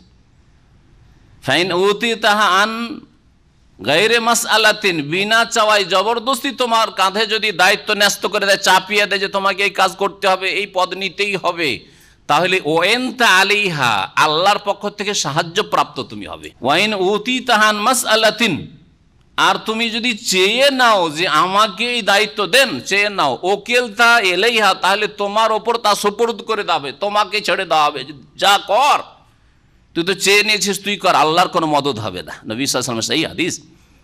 তাহলে শরীয়তের একটা বিধান হচ্ছে যে নেতৃত্ব চেয়ে নেওয়া জায়েজ নয়। গণতান্ত্রিক পদ্ধতিতে যে ক্যান্ডিডেট আসে সে কিন্তু নমিনেশন ফাইল করে না, তার জন্য জামানত পয়সা জমা করতে হয়, আর নিজেকে বলতে আমি হতে চাই, এই হতে চাওয়ার জন্য এক দল থেকে আরো 2-4-5 জন হতে চায়, তাদের মধ্যে আপোষের লড়াই চলতে থাকে। চলে কি চলে না? আমি হব, বলছে না আমি হব, এই এলাকা থেকে আমি দাঁড়াবো ইলেকশনে, করছে না, এটা জায়েজ? এটাই তো জায়েজ না। তারপরে গ্রামে গিয়ে ভোট ভিক্ষা করা, সেবার সুযোগ দেন, সেবার সুযোগ কোথায়? আসলে কিছু খাবো দাবো, কিছু সুযোগ করে দেন, আমার 5টা বছর কিছু খাবো দাবো, কিছু করব, সুযোগ করে দেন। জায়েজ কোথায় যে ভোট ভিক্ষা করা? আমাকে সাপোর্ট করেন, আমাকে পাঠান, মন্ত্রিত্বে পাঠান, আমাকে এমপি করে পাঠান, সংসদে পাঠান, এর জায়েজ কোথায়? কোন শরীয়তে জায়েজ আছে? কখনো জায়েজ না এগুলো, এই তরিকাই জায়েজ না শুরু থেকে শেষ পর্যন্ত। তারপরে যারা ভোট দিবে, ভোটার, তারা সবাই সমান, আল্লাহকে ভয় করে, একটা সাগিরা গুনাহ সম্পর্কে সতর্ক, একটা ছোট গুনাহ করতে চায় না এই ব্যক্তি। আর আল্লাহদ্রোহী, সবচেয়ে বড় কাবিরা গুনাহ, রাত দিন শিরক কুফরি করছে, নাস্তিক। একই মূল্য দুটো ভোটের, না পার্থক্য আছে? কোনো পার্থক্য আছে? এটা কোন ইসলামে জায়েজ আছে? বুঝেন, শুধু বুঝার জন্য এতটুকু বললাম, না হলে এ বিষয়ে বললে অনেক কথা বলার আছে। লা ইয়াস্তাবিল খাবিস ওয়াত তাইয়্যিব, খবিস নোংরা আর পাক পবিত্র কখনো সমান হইতে পারে না। হাল ইয়াস্তাবিজ যুলুমাতু ওয়ান নূর, আলো অন্ধকার সমান হইতে পারে? রাত দিন সমান হইতে পারে? কখনো সমান হইতে পারে না। অন্ধ আর চোখওয়ালা সমান হইতে পারে? কখনো সমান হইতে পারে না। তাদের দলিল যে আমরা যে নিজে যাচ্ছি, তারপরে ইলেকশনে লড়ছি, তারপরে নিজে নির্বাচনে অংশ নিচ্ছি, ক্যান্ডিডেট হচ্ছি, ইজালনি আল, আমরা ইউসুফের দল, সব ইউসুফ আলাইহিস সালামের দল সবেরা। তাহলে ইসলামী গণতন্ত্র করে ইউসুফ আলাইহিস সালামের দল সব সেজে যায়, বলছে আমরা ইউসুফ আলাইহিস সালামের দল। এই জন্য বলবো, কোথায় শেখ সাদি, কোথায় বকরির নেদি, কোথায় নেতাজি, কোথায় পিয়াজি। আরবিতে শুনবেন, কোথায় সোরাইয়া আর কোথায় সারা। সোরাইয়া মানে ধ্রুব তারা, আর সারা মানে কাদা মাটি, বোঝা গেছে? কোথায় কাদা আর কোথায় সোরাইয়া ধ্রুব তারা। ইউসুফ আলাইহিস সালাম ধ্রুব তারা, আর কাদা যদি বলে যে আমিও সোরাইয়া হয়ে গেছি, তো চলবে? তো কথা হচ্ছে যে ইউসুফ আলাইহিস সালাম সেই সময় একটি উত্তর শোনেন, 2টি উত্তর দেব। একটা মেনেই নিলাম যে ইউসুফ আলাইহিস সালাম এই নেতৃত্ব পদটা চেয়ে নিলেন, যে অর্থ দপ্তর অথবা খাদ্য দপ্তরটা আমাকে দিয়ে দেন, চেয়ে নিলেন। ইউসুফ আলাইহিস সালাম দেখছেন যে মিশরে আর কারো যোগ্যতা নেই, এমনকি রাজারও এই যোগ্যতা নেই যে এই সংকট 7 বছরের দুর্ভিক্ষ যে আসছে, যার সম্মুখীন হতে যাচ্ছে দেশবাসী, এই সমাধান দিতে পারবেই, এটা করতে পারবে না। সুতরাং আমি যদি এতগুলি মানুষের, জনগণের সেবা করতে পারি, যেটা কারো দ্বারা করা সম্ভব নয়, আমি আল্লাহর নবী, তাহলে এটা আমার জন্য দুনিয়া আখিরাতের বড় কল্যাণের কাজ হবে, ঠিক না? সেই জন্য ইজআলনি আলা খাজাইনিল আরদে বলেছেন তিনি। এমনটা কি আছে?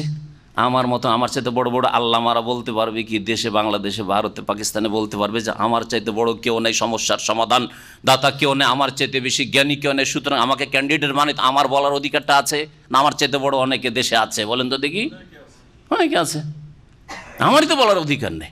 এরকম আমার চাইতে বড়দের অনেকের বলার অধিকার নেই। তাহলে কোথা থেকে ইউসুফ আলাইহিস সালামের এই জালনি আলা খাজাইল আরজেকে দলিলে পেশ করবেন ইসলামী গণতন্ত্র আর ক্যান্ডিডেট হওয়া যাবে, নিজের নাম হায়ানের জন্য টাকা জামানত দিয়ে আমরা নমিনেশন ফাইল করলাম ইত্যাদি, সব কোথেকে পেলেন? জি। 2 নম্বর কথা শোনেন, এইখানে ইউসুফ আলাইহিস সালাম চেয়ে নেননি, বরং তার আগের আয়াতটা ভালো করে দেখেন, আর এটা বেশি ভালো উত্তর। ওয়াকাল আল মালিক, বাদশাহ বলছেন ইতুন বিহি, নিয়ে আসো ওকে, আস্তাখলিসু নাফসি, নিয়ে আসো তাকে, আমি আমার জন্য উপদেষ্টা মনোনীত করব। তাহলে তাকে তো মনোনীত করা হয়ে গেছে, বুঝেছেন ভালো করে? আগে একটা পদ অবশ্যই দেবেন বাদশাহ তাকে, এখন কোন পদটা নিলে দেশের জন্য বেশি কল্যাণকর হবে এটা শুধু নির্ণয় করলেন, নির্ধারিত করলেন ইউসুফ আলাইহিস সালাম, নেতৃত্ব চেয়ে নেন নাই। কোরআনে কারিমে তাফসীর ভালো করে বুঝেন, অপব্যাখ্যা করবেন না আর আল্লাহর কালামে খেয়ানত করবেন না। আস্তাখলিসুহু লিনাফসি, ভালো করে মনে রাখেন, আমি আমার জন্য, রাজা বলছে রাজা যদি মনোনীত করে তো পদ দেওয়ার জন্য না, এমনি দেশের শুধু না সেটি দেওয়ার জন্য, আরে পদ দেওয়ার জন্য থাকে। আমার উপদেষ্টা, আমার ডান হাত, আমার বাম হাত, আমি করতে চাই ইউসুফকে, নিয়ে আসো তাকে। যখন ইউসুফ আলাইহিস দেখলেন যে আমাকে তো মনোনীত করাই হয়েছে, যখন করা হয়েছে তো এক কাজ করে, ইজআলনি আলা খাজাইনিল আরজি, মিশরের যে ধনভাণ্ডার দপ্তর রয়েছে, গোদাম জাত করে যে খাদ্যদ্রব্য রাখা হচ্ছে, এই ডিপার্টমেন্টটা আমাকে দিয়ে দেন, খাদ্য দপ্তর আমাকে দিয়ে দেন। স্পষ্ট না? এরপরে বলবেন ইসলামী গণতন্ত্র না, ওরা করছে সে আমরাকে করতে হবে। হ্যাঁ, ওরা করছে পেটের জন্য, তো আমরা কেন করবো? আমরা তো পেটের জন্য করি না। ওরা তো আমাদের যারা ইসলামিক ভাইরা, তারা ইসলামপন্থীরা, তারা বলছে আল্লাহর সন্তুষ্টির জন্য, আল্লাহর সন্তুষ্টির জন্য আল্লাহর তরিকাই করেন, কোরআনে কারিমের তরিকায় করেন, রাসূলুল্লাহ সাল্লাল্লাহু আলাইহি ওয়াসাল্লাম তরিকা করেন, ইসলামের দাওয়াতের কাজ করেন। ধীরে ধীরে দেশের লোক মুসলিম হোক, আগে শিরক মুক্ত হোক, বিদআত মুক্ত হোক, বেনামাজি নামাজি হোক, সুদখোর সুদ খাওয়া ছাড়ুক, অসৎ চরিত্রের লোকেরা চরিত্রবান হোক। দেখবেন আল্লাহ এই নিয়ামত তখন দিলে ইস্তেখলাফ আল্লাহ করে দেবেন, খলিফা বানাই দিবেন আল্লাহ রাব্বুল আলামিন। মহান আল্লাহ ইরশাদ করছেন, ওয়া কাযালিকা মাক্কান্না লিইউসুফা ফিল আরদ, এইভাবে আমি প্রতিষ্ঠিত করেছিলাম ইউসুফ আলাইহিস সালামকে, ফিল আরদে মানে ফি আরদে মিসর, মিশরের ভূমি, মিশরের দেশে আমি কি করেছিলাম, ইউসুফকে এইভাবে প্রতিষ্ঠিত করলাম, মানে নেতৃত্বে পৌঁছে দিলাম। কোথায়? কূপ থেকে উঠিয়ে আল্লাহ রাব্বুল আলামিন মিশরের নেতৃত্বে পৌঁছে দিলেন। আর আসলে দেশের শাসক ইউসুফ আলাইহিস সালাম হয়ে গেলেন রাজা, শুধু নামে মাত্র রাজা। যেমন অনেক দেশেই রাষ্ট্রপতি আছে, কিন্তু পুরো শাসন ক্ষমতা কার হাতে? প্রধানমন্ত্রীর হাতে। প্রধানমন্ত্রী আর তার দল ক্যাবিনেটের লোকেরা যদি মনে করে রাষ্ট্রপতিকে সরাও, তো সরিয়ে দিতে পারবে তাদের ইচ্ছা মতো। তারা আসল যে সক্রিয় ভূমিকা রাখে দেশের প্রধানমন্ত্রী এই সিস্টেমে। জি, তো ওই রকমই মিশরের অবস্থাটা ছিল, যে আসল শাসক, কাজে কর্মে শাসক ইউসুফ আলাইহিস সালাম পুরো। আল্লাহ রাব্বুল আলামিন ইউসুফ আলাইহিস সালামকে এত প্রতিষ্ঠিত করলেন, শক্তিশালী করলেন, ইয়াতাবাওয়া মিনহা হাইসু ইয়াশা, যেখানে তিনি চাইতেন সেখানে তিনি বসবাস গ্রহণ করতেন। একদল তাফসীরকাররা বলছেন যেখানে ইচ্ছা সেখানে বাড়ি বানানো, দেশের রাজা যেখানে বাড়ি বানাতে সেখানে বাড়ি, প্রধানমন্ত্রী এই এলাকা আমার, এই এলাকায় সরকারি কাজকর্ম হবে, বাধা দেওয়ার কেউ আছে নাকি? বাধা দেওয়ার নেই কেউ। ইয়াতাবাওয়া মিনহা হাইসু ইয়াশা, এইরকম ভ্রমণ করার ক্ষেত্রে যেখানে ইচ্ছা যখন ইচ্ছা যাবে, কেউ বাধা দেওয়ার আছে? কিন্তু আমাদের বাধা দেওয়ার আছে, এই তোমার পাসপোর্ট দেওয়া হবে না, আছে না? নেই। কিন্তু সরকারকে কে বাধা দেবে? শাসক গোষ্ঠী কে বাধা দেয় যে পাসপোর্ট দেওয়া হবে না? তারাই তো দিচ্ছে, বুঝে গেছে? ইয়াতাবাওয়া মিনহা হাইসু ইয়াশা নসিবু বিরহমাতিনা মান নাশা, যাকে আমি আল্লাহ চাই তাকে রহমত দান করে থাকি। ওয়ালা নদিউ আজরাল মুহসিনিন, আর সৎকর্মশীলদের পারিশ্রমিককে আমি বিনষ্ট করি না। দুনিয়া আখেরাতে তাদের যে মেহনত পরিশ্রম, সেই পরিশ্রমের বদলা অবশ্যই দিয়ে থাকি। ইউসুফ আলাইহিস সালাম মুহসিনিন, সৎকর্মশীলদের অন্তর্ভুক্ত ছিলেন, সুতরাং তাকে কখনো আমি অসহায় ছেড়ে দেব না। তাই আমি তাকে কোথা থেকে উঠিয়ে কোথায় পৌঁছে দিলাম। এই তো দুনিয়াতে দিলাম ইউসুফকে, শুধু দুনিয়ায় নয়, যেমন সুলাইমান আলাইহিস সালামকে দুনিয়াতেও দিয়েছি, আখেরাতেও দিয়েছি, মুহাম্মদ রাসূলুল্লাহ সাল্লাল্লাহু আলাইহি সাল্লামকে দুনিয়াতেও দিয়েছি, আখেরাতেও দেব। ঠিক তেমন ইউসুফ আলাইহিস সালামকেও বলছে ওয়ালা আজরুল আখিরাতে খাইর, আর পরকালের যে পারিশ্রমিক রয়েছে বা পারিতোষিক রয়েছে, প্রতিদান রয়েছে, সেটা আরও উৎকৃষ্ট। লিল্লাযিনা আমানু, মুমিনদের জন্য, ওয়া কানু ইয়াত্তাকুন, আর যারা মুমিন হওয়ার সাথে সাথে আল্লাহকে ভয় করে, পাপমুক্ত জীবনযাপন করে। ওয়াজা ইখওয়াতু ইউসুফ ফাদাখালু আলাইহি ফাআরাফাহুম ওয়া হুম লাহু মুনকিরুন। এখানে মাঝখানে ইউসুফ আলাইহিস সালাম শাসক হয়ে গেলেন, আর তারপরে কি হইল না হইল যেগুলি বয়ানের তেমন প্রয়োজন নেই। এখন আসল ঘটনার দিকে, যাতে মানব জাতির জন্য শিক্ষার বিষয়গুলি রয়েছে ওইগুলি আল্লাহ উল্লেখ করেছে। কোন জায়গায় থেকে কোন জায়গায়, এতে কোনো শিক্ষার বিষয় নেই। এই জন্য কোরআনে কারিমে যে কোনো ঘটনা বলতে গিয়ে আল্লাহ জায়গা বলেনি, যে আজুজ মাজুজের অমুক জায়গায় আছে, আসহাবে কাহাফ অমুক জায়গায় আছে, বলেছেন আল্লাহ রাব্বুল আলামিন অমুক দেশে আছে। তারপরে ইউসুফ আলাইহিস সালাম অমুক দেশ থেকে অমুক দেশে সফর করে গেলেন, এসব কথা বলেন নাই। কারণ এগুলোতে যেখান থেকে এক জায়গা থেকে আরেক জায়গায় গেছে, আল্লাহর জমি নেই, ঠিক কিনা? এই জানাতে কোনো শিক্ষা নেই। বাপের নাম, বংশের নাম। ইউসুফ আলাইহিস সালামের কয়টা ছেলে মেয়ে বলা হয়েছে? ইউসুফ আলাইহিস সালাম বিয়ে হইল কি হইল না বলা হয়েছে? আমার কয়টা ছেলে মেয়ে আপনার জেনে লাভ আছে কিছু? কিন্তু আমার এলেম আমলটা জেনে লাভ আছে আপনার, ঠিক না? হ্যাঁ, এইটা মনে রাখবেন ব্যাস। এই জন্য কোরআনে কারিমের কোনো ঘটনাবলিতে নবীর কয়টা ছেলে মেয়ে, আর কয়টা স্ত্রী, আর কয়টা কি, কোন দেশে তিনি ছিলেন, হ্যাঁ, এইসব তেমন বর্ণনা করা হয়, বর্ণনা করেন। কারণ নিষ্প্রয়োজন। কোরআনে এইরকম নিষ্প্রয়োজন কথা বর্ণনা করেন না। কারণ কোরআনের কেসা হচ্ছে ইবরাতের জন্য, শিক্ষার জন্য, দুরুস শিক্ষা দেওয়ার জন্য, যাতে করে কিছু শিখতে পারেন, ওখান থেকে কিছু সম্বল গ্রহণ করতে পারে, জাত পাথুই আপনি যাতে করে সেখান থেকে পান, যার মাধ্যমে আপনি কিছু দিক নির্দেশনা দুনিয়ায় পাবেন, ওইভাবে চলবেন। আল্লাহ রাব্বুল আলামিন এখান থেকে শুরু করেছেন ইউসুফ আলাইহিস সালামের ভাইদের কথা। এখন যেখানে গিয়ে সংক্ষেপ করে দেওয়া হয়েছে সে কথাটি বলি।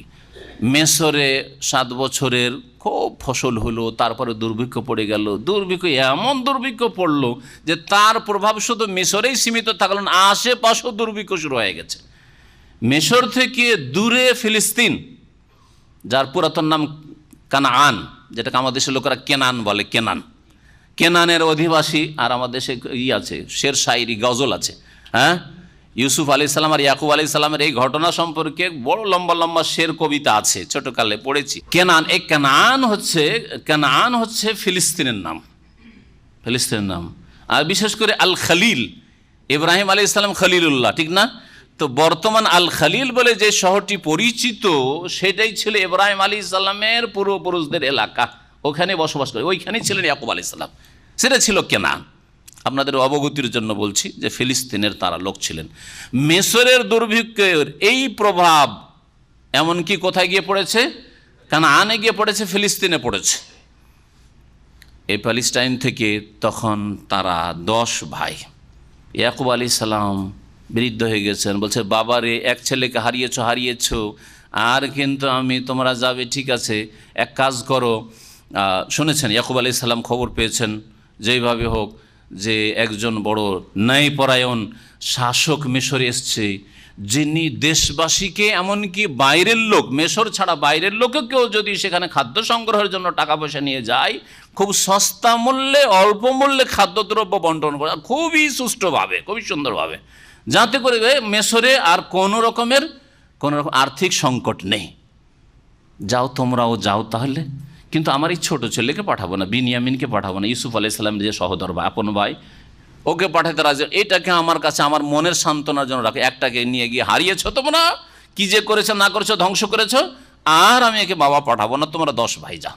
ওরা আপন, তারা এক মায়ের 10 ভাই ছিল। আল্লাহ রাব্বুল আলামিন ওয়াজা ইখওয়াতু ইউসুফ ফাদাখালু আলাইহি। এই ইউসুফ আলাইহিস সালামের এই 10 ভাই আসলো, ফাদাখালু আলাইহি, এসে মিশরে ঢুকলো। ঢুকার পর ইউসুফ আলাইহিস সালামের কাছে প্রবেশ করলো। ফাআরাফাহুম, ইউসুফ আলাইহিস সালাম তখন তাদেরকে চেনে ফেললেন। ছোট ভাই বড়দেরকে চিনে নেবে, কারণ বড়দের চেহারায় পরিবর্তন ঘটে না, কিন্তু বড় ভাইরা ছোটকে চিনতে পারবে না। আপনি 5টা বছর যায়েন না, একবার আপনার বাচ্চা, নিজের ছেলেকে, ভাই তো বাদ দেন, নিজের ছেলেকে আপনি 2 মাসের ছেলে দেখে এসছেন, আর 5 বছর পরে যান আপনার ছেলেকে আপনি নিজে চিনতে পারবেন না। আপনারা পারবেন? কারণ দ্রুত পরিবর্তন হয়, হ্যাঁ, অনেক পরিবর্তন ঘটে তাতে। কিন্তু বড়দের না, আমাদের পরিবর্তন না, যদি 80 বছর হয়ে যায় তেমন পরিবর্তন ঘটে। এখন যারা দেখেছে, যদি আজ আরও 30 বছর পর দেখে তো চেনে নেবে, যদি মোটামুটি ফেসটা স্মরণে থাকে তো চেনে ফেলবে। জি, তো ইউসুফ আলাইহিস সালাম তাদেরকে চিনে নিলেন। ওয়াহুম লাহু মুনকিরুন, কিন্তু তারা তাকে চিনতে পারল না। মুনকিরুন মানে ওয়াজানা মনে করলো, অপরিচিত মনে করলো। আনকারা ইউনকিরু মানে কয়েকটি মানে হয়, অর্থ হয়। একটা অর্থ হয় মুনকিরুন, আনকারা ইউনকিরু মানে অস্বীকার করা, আনকারা ইয়নকেরো মানে হচ্ছে আপত্তি করা, আনকারা ইয়নকেরো মানে হয় অজানা মনে করা। কাকে অজানা? রায় তো রাজলান, আমি একজন লোককে দেখলাম, ফানকার তো মানে তাকে অপরিচিত মনে করলাম, চিনতে পারলাম না। তো এইখানে ওই অর্থে রয়েছে। ইউসুফ আলাইহিসসালাম তো তাদেরকে চিনতে পারলেন যে এরাই তো এই 10 ভাই, আমারই তো ভাই গো এগুলো গো, এরাই তো আমাকে কূপে ফেলেছে, চিনতে পারছেন। ওয়াহুম লাহু মুনকিরুন, কিন্তু তারা ইউসুফ আলাইহিসসালামকে চিনতে পারেনি। প্রথম কথা, চেনার জন্য তো যে দৈহিক গঠনে পরিবর্তন এসেছে, ছোটবেলায় দেখেছে, এ তো একটা আছেই, কিন্তু দ্বিতীয় তাদের কল্পনার বাইরে। ওকে তো আমরা বিক্রি করলাম কয়েক দিরহামে, আর দুই দিরহাম করে ভাগ করলাম। হ্যাঁ, ও তো কারো বাড়ির দাস হয়ে মরেছে না বেঁচে আছে আল্লাহ জানে, কারো থাকলেও দাস, কি তো দাস হয়ে আছে। আর এটা কি আর তার স্বপ্নও দেখতে পারছে যে এখানে এসে রাজত্বে বসে আছে, নেতৃত্বে বসে আছে মিশরের, আর তার মাধ্যমে মিশরের আর্থিক সমস্যার সমাধান হচ্ছে? কল্পনার বাইরে কথা, তাই না? আজব কথা তার কাছে। এটা তো মানে কল্পনা তো আসে না। কল্পনা আসলে না, একটু চিন্তা করে দেখবে যে এই লোকটা না কি, কল্পনা তো আসেনি তাদের। ওয়ালাম্মা জাহাজাহুম বিজাহাজিহিম, আল্লাহ রাব্বুল বলছেন যে যখন তাদেরকে তাদের খাদ্য সামগ্রী প্রস্তুত করে দিল, জাহাজা ইউজাহিজু মানে কোনো কিছু প্রস্তুত করে দেওয়া, তাজহিজ মানে কোনো কিছু রেডি করা, প্রস্তুত করা। তাদের খাদ্যদ্রব্য খাদ্য সামগ্রী প্রস্তুত করে দিল, বস্তা বস্তায় ভরে দিল, ভরে তাদেরকে তাদের উটের পিঠে উঠে এক একজনকে নিয়ম করেছিলেন যে এক একজনকে এক উটের পিঠ বোঝাই খাদ্যদ্রব্য দেওয়া হবে, ওর বেশি দেওয়া হবে না। যে কয়জন আসবে, একজন আসলে একটা উটের পিঠে যা কিছু নিয়ে যেতে পারে নিয়ে যাবে খাদ্যদ্রব্য, আর অল্প মূল্য নেওয়া হইতো, আর তারপরে দেওয়া হইতো। এইভাবে দেশের লোককেও যেমন তিনি দিতেন, বিদেশের লোককেও আসলে অসুবিধা নেই, দেশি বিদেশির পার্থক্য ছিল না। আজকাল ওই পার্থক্যটা হয়ে গেছে, আমরা দিন থেকে ইসলাম থেকে সরে যাওয়ার কারণ, না হলে তখন আর ওই সব পার্থক্য ছিল না, আর নাই পরায়ণদের কাছে ওই পার্থক্য ছিল না।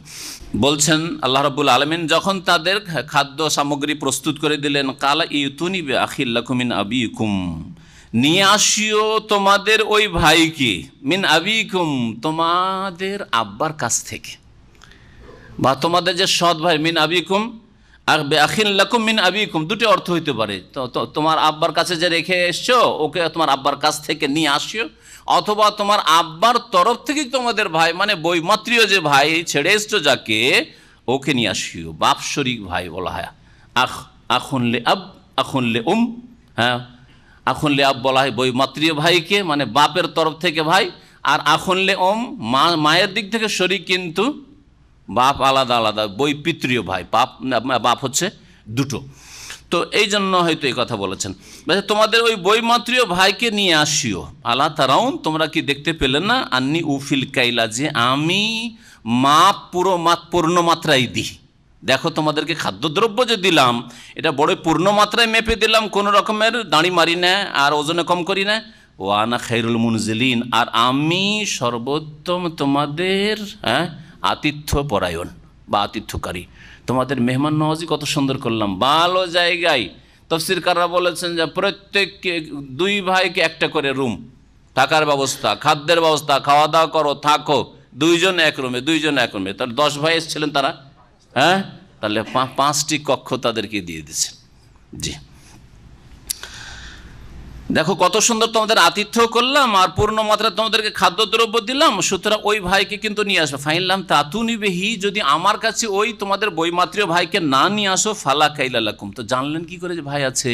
তাহলে এইখানে সংক্ষেপ করে যে কোরআনে কারীম জিজ্ঞাসাবাদ করেছে যে তোমরা কয় ভাই, তোমার বাপ আছে কি না, মা আছে কি না, বাপের নাম কি, ইত্যাদি সব কিছু জেনে নিয়ে, একটা ভাই আছে আমার আব্বার কাছে, আব্বা আসতে দেয়নি, এইরকম হয়েছে, ছোট একটা ভাই আমাদের সাথে খেলাধুলা করতে গিয়েছিল, তারপরে ধ্বংস হয়ে গিয়েছিল, যার ফলে তখন থেকে আমার বাপ খুব শোকে আছে, আর খুব শোক করছে, তাই ওই ছোট ছেলেটাকে খুব আদর করে। ইউসুফের পরে ইউসুফ বলে আমাদের এক ভাই ছিল, সব শুনছেন ইউসুফ আলাইহিসসালাম। ইউসুফ আলাইহিসসালাম তাদের মজার গল্প শুনছেন, আমাদের একটা ইউসুফ বলে ভাই ছিল, ছোট ভাই ছিল, ও তো ধ্বংস হয়ে গেছে, সেই জন্য এই বেনিয়ামিনকে আর ছাড়ে না, সাথে রাখছে, সব জেনে নিয়েছেন। তাহলে ঠিক আছে, এক কাজ করো, তুমি তোমার আব্বাকে বললে কোনো রকম রাজি করে ওই ভাইটাকে নিয়ে আসতে হবে, ওকে আমি দেখবো, ওখানে। আর একটা কথা, ও যদি আসে তো তোমাদের ফায়দা আছে। 10 উট বোঝাই মাল সামান পেলে তখন 11 উট হয়ে যাবে, 11 উট বোঝাই মাল সামান পাবে, তোমাদেরও ফায়দা হয়ে যাবে, আর্থিক ফায়দা হবে, নিয়ে আসবে। আর যদি না নিয়ে আসো তাহলে একটা কাউকে দেব না, খালি হাতে ফিরে যাবে, এমনকি আমার কাছেও আসবে না, কথাও বলবে না আমার সাথে। তোমরা শক্ত ভাষায় বলে ফাইনলাম তাতুনি বিহি, ওই তোমার বৈমাত্রীয় ভাই বিনিয়ামিনকে যদি না নিয়ে আসো, ফালা কাইলা লাকুম ইনদি, তাহলে আমার কাছে তোমাদের জন্য কোনো খাদ্য সামগ্রী নেই, কিচ্ছু দেবো না তোমাদেরকে। ওয়ালা তাকরাবুন, এমনকি আমার কাছেও তোমরা আসবে না। কালু সানুরাবিদু আনহু আবাহু ওয়া ইন্না লা ফাইলুন, তারা এই 10 ভাই বলল যে শীঘ্রই আমরা তার সম্পর্কে তার বাবাকে, মানে আমাদের আব্বাকে আমরা ভুলাবার চেষ্টা করব, রাজি করার চেষ্টা করব, তার সম্মতি নেওয়ার চেষ্টা করব। ওয়া ইন্না লা ফাইলুন, আর আশা করি আমরা অবশ্যই করতে পারবো। 10 ভাই যদি এক বাক্যে বলি, আর আপনার কথা বলি যে একজন নেক শাসক ওখানে আছেন আর তিনি এইভাবে দেন, তাহলে শুনে নেবেন আশা করি। ওয়াকাল আলী ফিতিয়ানিহি, ইউসুফ আলাইহিস বললেন তাঁর খাদেমদেরকে, দাসদেরকে। হ্যাঁ, ফাতার বহু বচন হচ্ছে ফিতিয়ান। তো যে চাকর নকরগুলি ছিল, ওরা কি সব দায়িত্ব দিয়েছে, বোঝাই করে ওটের পিঠে চাপিয়ে দাও, ওজন টোজন করে এদেরকে দিয়ে দাও, মান সম্মানের সাথে বিদায় করো। ই জালু বেদাত ফিরিয়ান, এক কাজ করো, ওদের যে মাল সামান খাদ্যদ্রব্য দিলে কোনো একটা বস্তার মধ্যে যেই টাকাটি আমাকে দিয়েছে বা যে ইয়ে দিয়েছে, মূল্য দিয়েছে, সেটাও ঢুকিয়ে দাও, মানে ফ্রি খাবার নিয়ে যাক। কেন এই কাজটা করলেন? এক তো হলো তাহলে সদাচরণ বুঝবে যে আমাদের সাথে এত ভালো ব্যবহার করেছে, খাবার 10 উটের পিঠ বোঝাই খাবার ফ্রি, আর পয়সাটাও আমাদের ঢুকিয়ে দিয়েছে, তাহলে তো আবার লোভে আসবে কি আসবে না? হ্যাঁ, 2 নম্বর কথা চিন্তা করলেন যে কি জানি যদি টাকাটা রেখে নিই, মূল্যটা রেখে নিই, ওখানে ফিরে যাবে, খাদ্যদ্রব্য শেষ হয়ে যাবে, হয়তো টাকা পয়সারও কোনো জোগাড় করতে পারবে না, ব্যবস্থা করতে পারবে না, তখন আর খালি হাতে আসবে না, থেকেই যাবে, আর দেখা সাক্ষাৎ হবে না, তাদের খোঁজ খবর পাবো না, এইরকমটা যাতে না হয়। নেক্সট টাইম বছরে একবার, কিন্তু 1 উটের পিঠ বোঝাই খাবার নিয়ে যাবে, বছরে একবার আসবে। তাফসীরকাররা লিখেছেন এই কথাটি।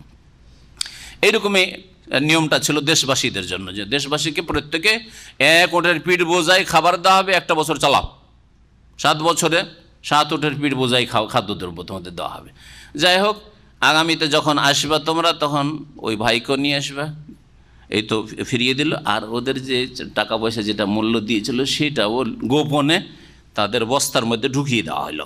এই যে আলু বেজাতহুম ফি রিহালিহিম, তাদের মাল সামানের মধ্যে, খাদ্যদ্রব্যের মধ্যে তাদের মূল্যটাকে রেখে দাও। লাআল্লাহুম ইয়ারিফুনাহু ইযান কালাবু ইলা আহলিহিম, যাতে করে তারা তা চিনতে পারে, জানতে পারে, তারা নিজ পরিবারে ফিরে যাওয়ার পরে বস্তা খুলবে, খাদ্যদ্রব্য বের করে যখন খাওয়া দাওয়া শুরু করবে, তখন দেখবে লাআল্লাহুম ইয়ারজাউন, যাতে করে তাদের ফিরে আসা সম্ভব হয়, আবার ফিরতে পারে, কারণ টাকা পয়সা না থাকলে তো আর ফিরতে পারবে না, সেজন্য যাতে ফিরে আসে। ফালাম্মা রাজাউ ইলা আবিহিম, যখন তারা ফিরে আসলো নিজ বাবার কাছে, ইয়াকুব আলাইহিস সালামের কাছে, কালু এসে বলি আবানা, হে আমাদের আব্বা, মনিয়া মিন্নাল কাইল, আমাদের এবার দিয়েছে, কিন্তু আগামীর জন্য আমাদের খাদ্যদ্রব্যে বাধা দিয়ে দেওয়া হয়েছে, নিষেধ করে দেওয়া হয়েছে, আর খাদ্যদ্রব্য কিন্তু দেবেন না যতক্ষণ পর্যন্ত আমরা এই ভাইকে, ছোট ভাই বিনিয়ামিনকে না নিয়ে যাব। ফারসেল মানা আখানা, সুতরাং আপনি আমাদের সাথে আমাদের ভাই বিনিয়ামিনকে পাঠান, নাকতাল, ওতে হবে কি আমরা খাদ্য সামগ্রী নিয়ে আসতে পারবো, ওয়া ইন্না লাহু লাহাফিজুন, আর নিশ্চয়ই আমরা তার হেফাজত করব। এইরকম আর আমাদের অবহেলা হবে না, যেমন ইউসুফ আলাইহিস সালামের ক্ষেত্রে আমাদের অবহেলা হয়েছে, আর আমরা খেলাধুলাতে মেতে থেকেছি, আর নেকড়ে বাঘেছে, এইরকম কাজ আর করবো না আমরা, হবে না এরকম। কালা, ইয়াকুব আলাইহিস সালাম বলছেন, হাল আমানুকুম আলাইহি ইল্লা কামা আমিনতুকুম আলা আখিহি মিন ক্বাবলু, তোমাদের কি ওই রকমই আমানতদার বিশ্বস্ত মনে করব, যেমন তোমাদেরকে বিশ্বস্ত মনে করেছিলাম তার ভাইয়ের ক্ষেত্রে, ইউসুফের ক্ষেত্রে, মিন ক্বাবলু, এর পূর্বে, মানে এর আগেও কিন্তু তোমাদের কথা শুনে ইউসুফকে পাঠিয়েছিলাম, আর ভেবেছিলাম যে বাবারে তোমরা বড় বিশ্বস্ত, আর আমার ছেলেকে এইভাবে অসহায় কোথায় ধ্বংস করে দিয়ে আসবে না, বা কী যে করেছো আল্লাহ ভালো জানে। ওই রকমই এবারও তোমরা চাইছো যে এই ছেলেকে তোমাদের হাতে ন্যস্ত করি দিয়ে তোমাদেরকে বিশ্বস্ত মনে করি। নিরুপায় দেখলেন যে না পাঠালে খাদ্যের ব্যবস্থা হবে না, সংসার চলবে না, কি করে কি হবে, দুর্ভিক্ষের বছর, বলে ফাল্লাহু খায়রুন হাফেজান ওয়া হুয়া আরহামুর রাহিমিন, সুতরাং আল্লাহ হচ্ছেন উত্তম হেফাজতকারী, সুরক্ষাকারী, ওয়া হুয়া আরহামুর রাহিমিন, আর তিনি হচ্ছেন সবচাইতে বড় দয়ালু, দয়ালুদের সর্বাধিক দয়ালু তিনি, আরহামুর রাহিমিন। আল্লাহ রাব্বুল আলামিন আরহামুর রাহিমিন, এতে কোনো সন্দেহ নেই। মায়ের চাইতে বেশি দয়ালু, বাপের চাইতে বেশি দয়ালু, যে যত বেশি দয়া করুক না কেন, সবচেয়ে বেশি দয়ালু, দয়াবান আল্লাহ রাব্বুল আলামিন আরহামুর রাহিমিন, এবং তিনি উত্তম হেফাজতকারী। ওয়ালাম্মা ফাতাহু মাতাহম, যখন তাদের মাল সামানগুলি খুললো, বস্তা খুললো, ওয়াজাদু বিদাআতাহুম রুদ্দাত ইলাইহিম, তখন তাদের ওই মূল্য সামগ্রী পেল, রুদ্দাত ইলাইহিম, যা তাদেরকে ফিরিয়ে দেওয়া হয়েছে, ভিতরে ঢুকিয়ে দেওয়া হয়েছে। আরে যে টাকা পয়সা দিয়েছিলাম সব তো ফিরিয়ে দিয়েছে, বস্তায় ভরা আছে। কালু, তখন তারা বলে, আবানা আব্বা মা নাবগি, আর কি চাই? মা ইস্তেফাম, মা নাবগি, আর কি চাই আমরা, বলেন তো। খাবারও দিয়েছে, আবার টাকা পয়সা যা দিয়েছিলাম মূল্য দিয়েছে সেটা সম্পূর্ণ ফিরিয়ে দিয়েছে, ফিরি 10 উটের পিঠ বোঝাই খাবার দিয়েছে আমাদেরকে। মা নাবগি, আর কি চাই বলেন তো দেখি। হাজেহি বেজাতনা, এই যে আমাদের মূল্য, এটাও রুদ্দাতে এলে না, আমাদের ফিরিয়ে দেওয়া হয়েছে। নামির ও আহলানার, আমাদের পরিবারের খাদ্যের ব্যবস্থা আমরা করতে পারবো। মিরাতুন মানে খাদ্য, মীরা গমকেও বলা হয়, আর মীরা আম সাধারণ যে কোনো খাদ্য কে বলা হয় যেগুলি মানুষ খায়। তো ওই মীরা থেকে হচ্ছে নামির ও আহলান, আমাদের পরিবারের খাদ্যের ব্যবস্থাও করতে পারবো, আর আমাদের দেখেন টাকা পয়সা যা দিয়েছিলাম, মূল্য দিয়েছিলাম, তাও ফিরিয়ে দিয়েছে। ও নাহফাজ ও আখানা, আর আমাদের ভাই বিনিয়ামিনকে নিয়ে যাব, তার আমরা সুরক্ষা করব। ও নাজদাদু কাইলা বাইর, আর এক উটের পিঠ বোঝাই অতিরিক্ত খাদ্যদ্রব্য নিয়ে আসতে পারবো।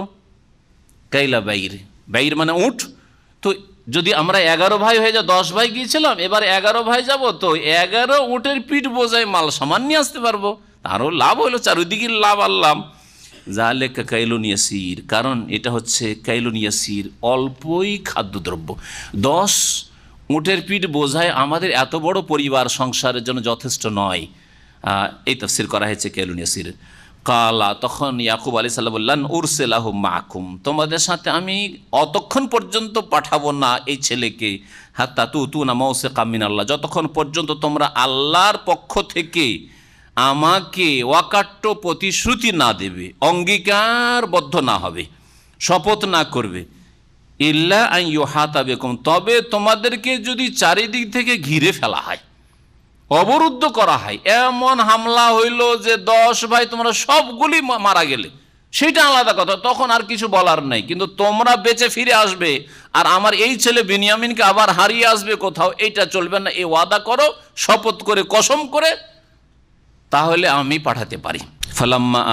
ফালাম্মা আতাউহু মাওসিকাহুম, যখন এই 10 ভাই মিলে তাদের ওয়াকাট্য প্রতিশ্রুতি দান করল, শপথ করে। মৌসিকা, ওয়াসাকা ইয়াসিকো মানে হয়, ওয়াসাকা ইয়াসিকো মানে মজবুত করা, ওয়াসাকা ইয়াসিকো মানে হয় আস্থা করা, সেকাতুন থেকে। তো এইরকম এই অর্থেই কোরআনে কারিমের আম্মা পাড়াতে ব্যবহার হচ্ছে, ওয়ালা ইউসিকু ওয়াসাকাহু আহাদ, আল্লাহর মতো কেউ বাঁধতে পারবে না, বাঁধার অর্থে। তাহলে বাঁধলে গিরা দেওয়া হয়। ফালাম্মা আতাউহু, যখন এই 10 ছেলে তাদের নিজেদের অকাট্য প্রতিশ্রুতি দিল শপথ করে, যে আল্লাহর কসম করে বলছি, আপনার সাথে আব্বা ওয়াদা করছি যে এই বিনিয়ামিন সম্পর্কে আমরা কখনো অবহেলা করব না, ছেড়ে আসবো না, আমরা বেঁচে থাকতে তাকে ছেড়ে আসবো না। কালা, তখন বলেন ইয়াকুব, আল্লাহু আলা মা নাকুলু ওয়াকিল, আমরা যা বলছি, আমি আর আমার এই 10 ছেলে যা আমরা বলছি, তার উপর আল্লাহ কর্মবিধায়ক, সব কিছু আল্লাহ নিয়ন্ত্রণ করছেন। ওয়াকালা, আর বললেন তার সাথে, এখন পাঠালেন কয় ছেলেকে? দ্বিতীয় সফরে 11 ছেলেকে পাঠালেন। ইয়াবানি, আর বলে দিলেন যে হে আমার সন্তানরা, লা তাদখুলু মিন বাবিন ওয়াহিদ, এক গেট দিয়ে মিশরে তোমরা প্রবেশ করবে না, কারণ একসাথে যদি 11 ভাই যাও তো তাফসীরকাররা বলছেন বদনজর লাগতে পারে একসাথে। আরে সব, আর দেখতে জানেন যে প্যালেস্টাইনের লোকেরা দেখতে কত সুন্দর লোক, আর এরা তাদের মধ্যে আবার অনেক সুন্দর ছিলেন। ইয়াকুব আলাইহিস সালাম ছেলে ইউসুফ আলাইহিস সালাম ভাইয়েরা সবাই সুন্দর ছিলেন। এত সুন্দর লোক, মিশরের লোকেরা যদিও সুন্দর, এত সুন্দর হয়তো দেখেননি, বদনজর লেগেছে। আরে করলে বদনজর লেগেছে, আরে কি রে ছেলে রে, অমুকের রে। এই জন্য বেকুব কিছু মহিলা পুরুষ আছে যারা বলে কারো ছেলে যদি একটু সুস্থ দেখে, স্বাস্থ্যবান দেখে, মোটা, আরে কি মোটা ছেলে রে, কি লম্বা ছেলে রে, 4 বছরের ছেলে মনে হচ্ছে 8 বছর, বদনজর লেগে যাবে, বদনজর। এইরকম খারাপ কাজ করবেন না। কি করবেন তাহলে? মাশাআল্লাহ, আল্লাহ যা চেয়েছেন। এই বললেন তোমরা এক দরজা দিয়ে ঢুকবে না। তারপরে আর একটাও হইতে পারে যে একসাথে 10 ভাই গেলে, কোনো শত্রুর হামলা হলে 10 ভাই গেল, 11 ভাই গেলে 11টি গেল, ঠিক না? শত্রুরা সবাইকে ধরে ফেললো, মেরে দিল, হইতে পারে। কিন্তু বিভিন্ন দরজা দিয়ে যে বিভিন্ন দিক থেকে ঢুকবে, সবাই তো আর শেষ হয়ে যাবে না, তাহলে এটাও হতে পারে, আল্লাহু আলাম। কিন্তু বদনজরের বিষয়টা তাফসীরকাররা উল্লেখ করেছেন। ওয়াদখুলু মিন আবওয়াবিন মুতাফাররিকাহ, তোমরা প্রবেশ করবে মিশরে বিভিন্ন গেট দিয়ে, বিভিন্ন দরজা দিয়ে। ওমা উগনি আনকুম মিনাল্লাহি মিন শাই, তবে এই তদবিরের কথা বললেও তোমাদের আল্লাহর কবল থেকে রক্ষা করতে আমি কোনো কাজে আসতে পারবো না। আল্লাহ যদি তোমাদের সর্বনাশ করেন বা তোমাদের কোনো অনিষ্ট করেন, তা আমি কোনো কিছুতেই রক্ষা করতে পারবো না। ইনিল হুকমা ইল্লা লিল্লাহ, হুকুম আদেশ নিষেধ একমাত্র আল্লাহর।